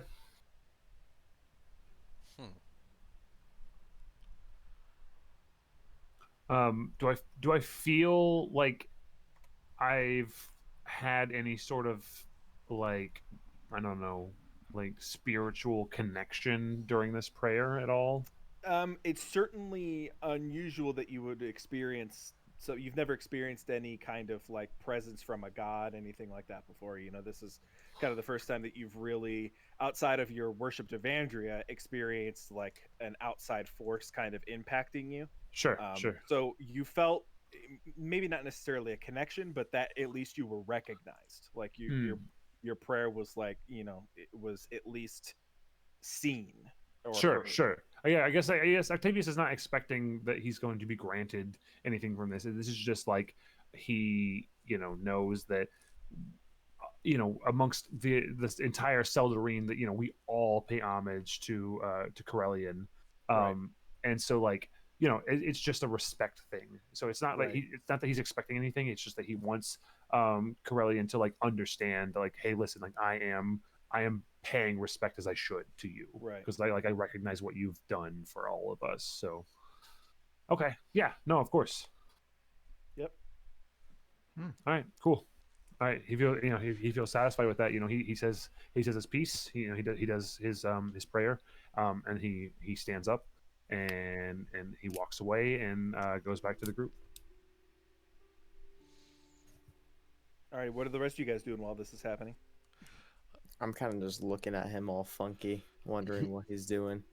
And when he gets back, I'm gonna be like, "What kind of ritual were you performing over there?"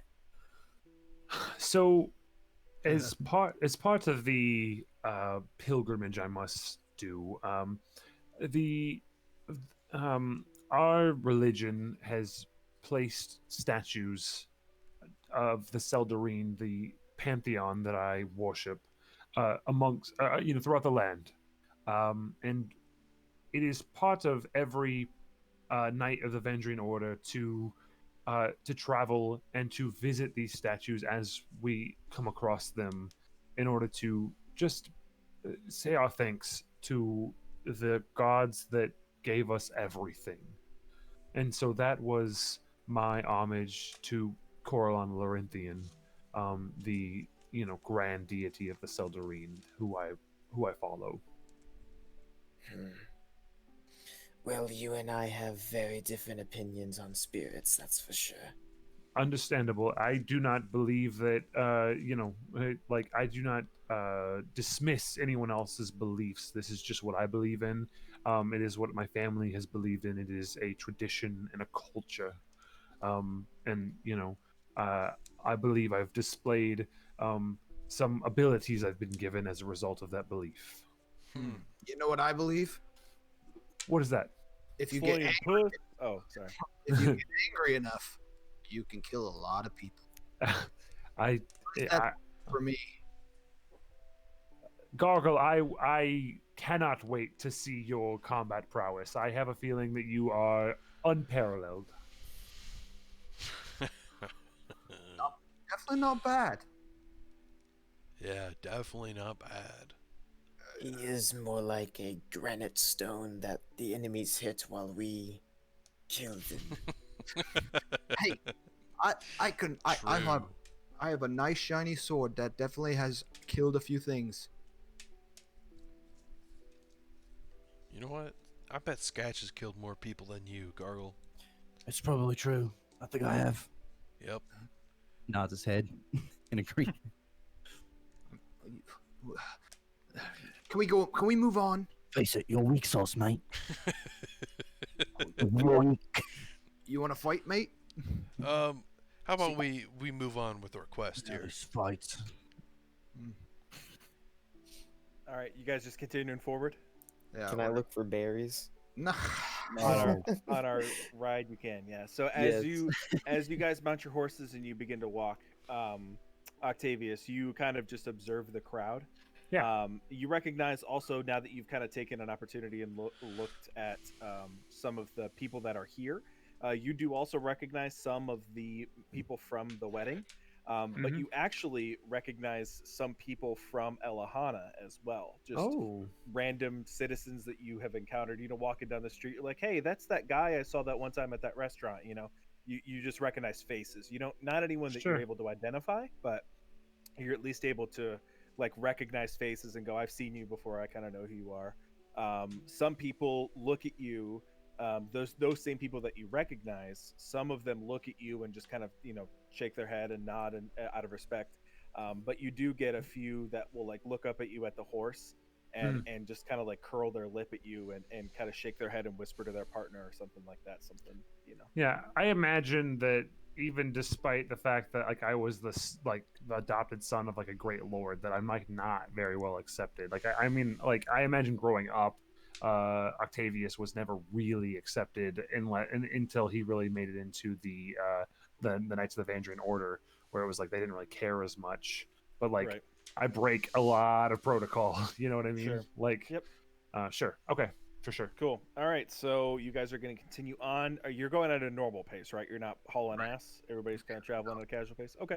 So you guys make it about halfway, a little over halfway to Hearth. Are you setting up camp for the evening, or what's the plan? Do we just want? Wait. So it took like most of the day to get halfway. Yeah, if you're traveling at a casual pace. So if you're busting ass, it takes 8 hours from Aronimus to Hearth. Gotcha. So if you're just going at a chill pace, you're letting your horses rest, you're stopping for lunch, you make it a little over halfway. Okay. What about second lunch? Second lunch. And 11 cents. Afternoon tea? Exactly. Do we want to stay, or do you want to ride through the night and then relax once we get to Aronimus's? Yeah, we shouldn't be, too careless. About what? I mean, these roads are pretty dangerous, man. So keep going? No, we should rest. Oh. Well, if you don't want to be on the roads, I figured you want to keep going to stay off of them get off of them as quickly as you can, but you got to be more Pacific. Yeah, I'll be more Pacific. I prefer later. being more Atlantic, but Hey, to each his own. All right, we'll crash for the night and take a long rest. All right, you guys take a second, set up camp and things like that. Are you guys taking watches? I guess is the important part. Ooh, that's a good question. I'll take the first watch. Okay. I'll watch for a couple hours. I'll take the Now second. we got 6 of us, so we can really get a good watch in, and everyone gets plenty of rest. Can I change my spells? After this long rest, yeah. All right. Did that actually go live? I meant to ask because I know that was an Unearthed Arcana. We have to determine if that went live or not. What was? What? What do you mean? You're changing your spells every 24 hours? Because that was an Unearthed Arcana, wasn't it? I can't remember. Yeah. I know clerics are like I think the only class who can switch it at will from the Well, no, entire cleric we- spell list. Yeah, no, we had originally thought that it came up in Unearthed Arcana at one point that you were able to do that, and that's why Spencer, that's why you asked, if I recall correctly, if you could do it, because you said it's in Unearthed Arcana. So I just wanted to see if that went live or not, because if it didn't, then we're gonna have to take it off. But if it did, you can keep it. I don't think it did, but I mean, then the only way I can change my spells is when we level up, and that's every couple. That's like once a year. Well, not at the pace that you guys are going now, no. It's gotta suck, man. We'll see. We'll talk about it. Anyway, yeah, we can do. You can do it for now, though. We have 2 watches. Is anybody else taking? You need 2 more for a full. I'll take one. Come on. I'll take third. Everyone should participate. So Wrecker and Sketch, you guys are just zonked out. You I mean, I don't could care? pitch in and go for a watch, I mean, or I can join someone on a if watch. it's not needed, Sure. I won't. If you want to join somebody on a watch, yeah, just pick somebody and you can join them. I pick An Octavius. extra 2 perception checks. Or an extra perception check, I mean. Yeah, I pick Octavius. I'll watch with Okay. him. Alrighty. Cool. So you guys bed down, you create a little campfire, get your horses fed. Again, you guys find yourself close to a river, like a babbling river that's nearby, so you're able to fill up water and things like that. As you guys lay out your mats, we'll start the first watch with Gargle. Go ahead and roll me perception check. Gotcha.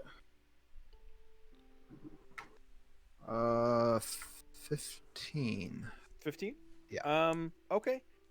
You don't seem to see anything. You hear just kind of like movement in the forest overall. There's like a general kind of hubbub to the forest, but it's nothing that like is concerning to you.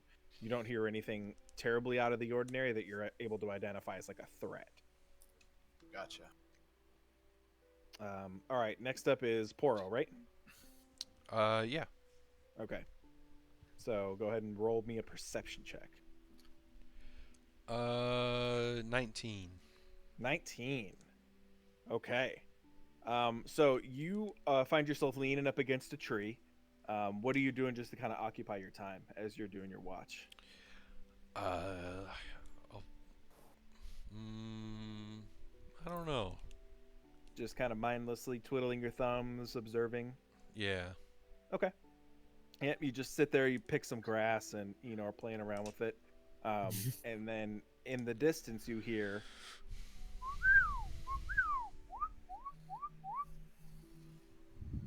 And that doesn't sound like any bird call that you've heard so far.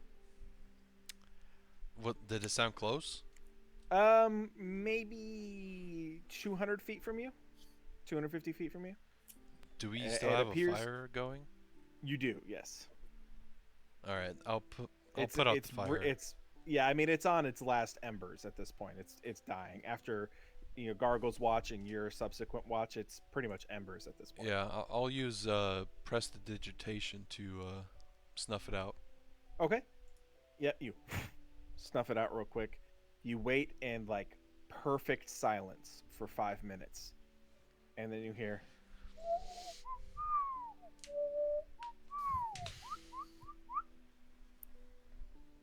Is it getting closer?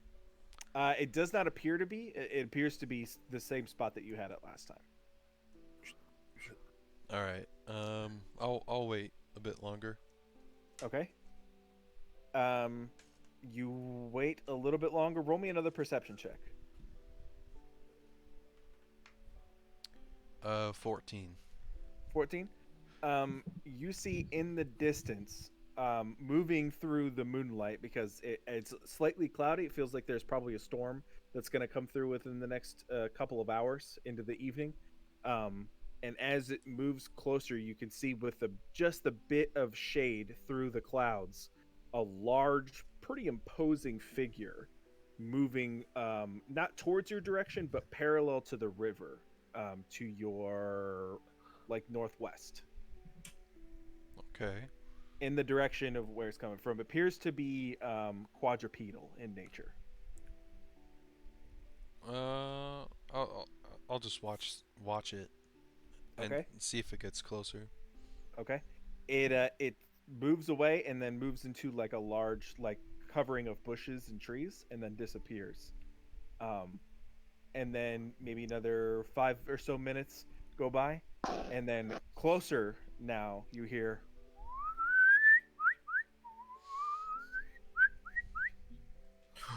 clearly someone artificially whispering.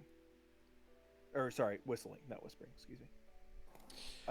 And as you go to stand up, you see some figures emerge from the bush along with a large quadrupedal creature start to move towards you.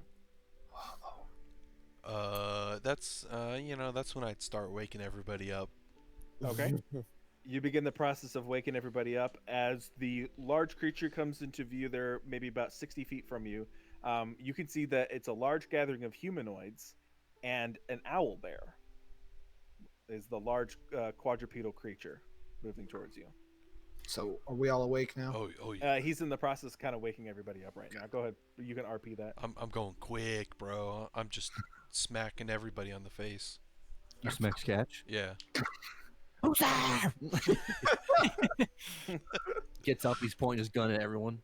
You can't see. Well, he has night vision or dark vision. You smack me? Yeah, I smack everybody. Oh wait, what's going on? What's what? Hello? Shh. Be What? quiet. Be quiet. What's there? What's there?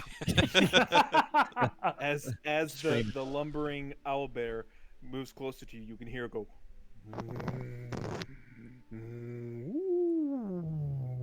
You know, it's like making like a mixture of owl and bear sounds as it moves closer to you. The humanoid creatures, as you can see in the light, they appear to be pretty stripped down people. They don't appear, they have basic like wooden and stone spears on their back and bows and arrows in their hand. One of them is carrying a large wicker basket of like berries and fruit and some meat. And as they approach to you, they start speaking in a language that no one here would understand.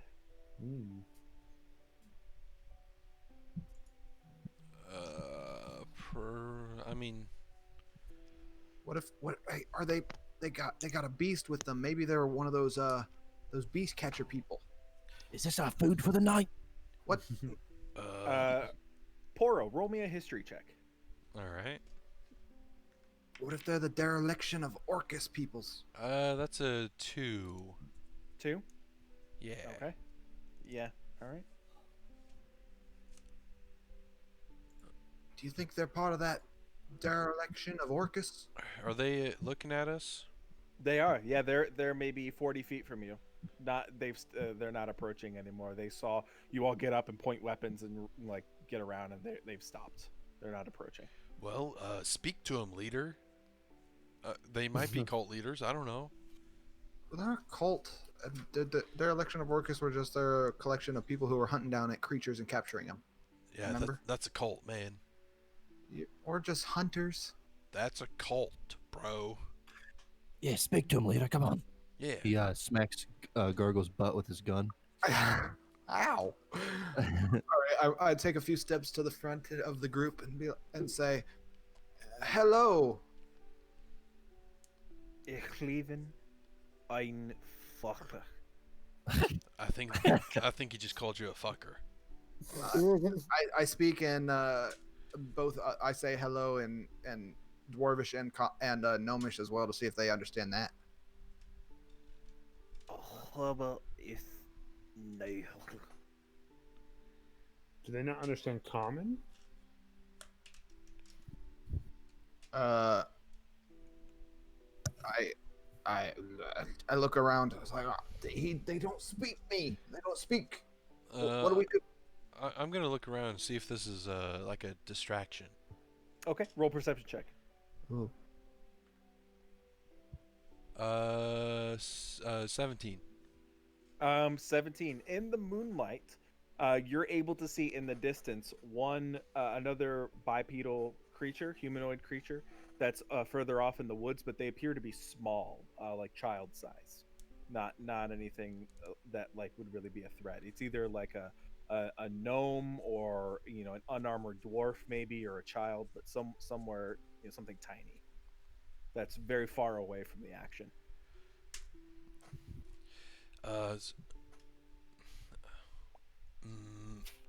So this is a very weird thing that's going on.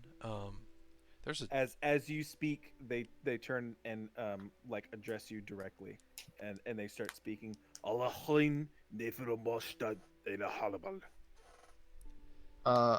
have no idea what they're saying. Are they They're hungry? speaking. They're speaking directly to Poro. Does anyone have comprehend languages? I do, but I don't have it. They're In my spell book. They're looking at you, Poro. Yeah. What do I say, man? Do I speak Give infernal? them fire. Give No, them no, fire? don't give them. No, don't do that. Just tell them. Yeah, give him fire, mate. Oh, I Tell could them give to him a shoot. bunch of fire right now. I'll back you up. I got fire.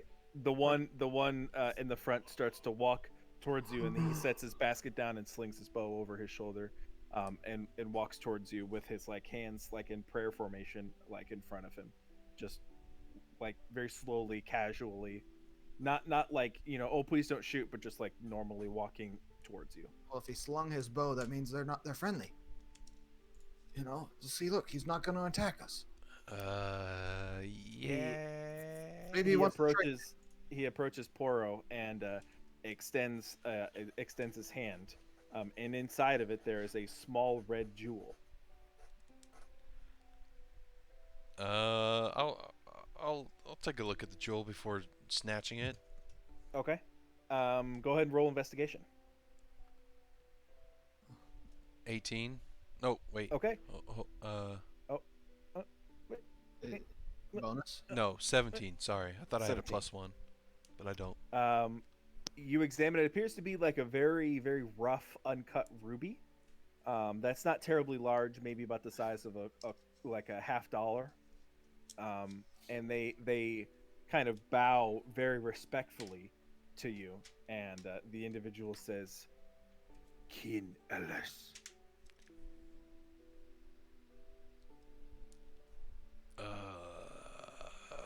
Maybe he wants to trade.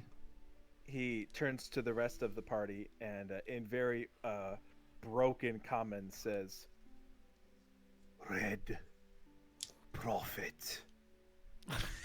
And that's where we will end tonight's session. Okay. There's a cult that worships you. Congratulations. Oh shit, man. The god of rapists. No, no, that's And not what it. a wonderful god he is.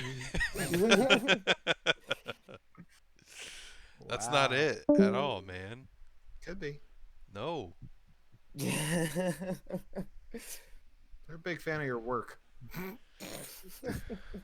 Oh, Why weren't they speaking infernal if they were they worship? about just got blasted, dude. I know. I was about to blast them with a fireball.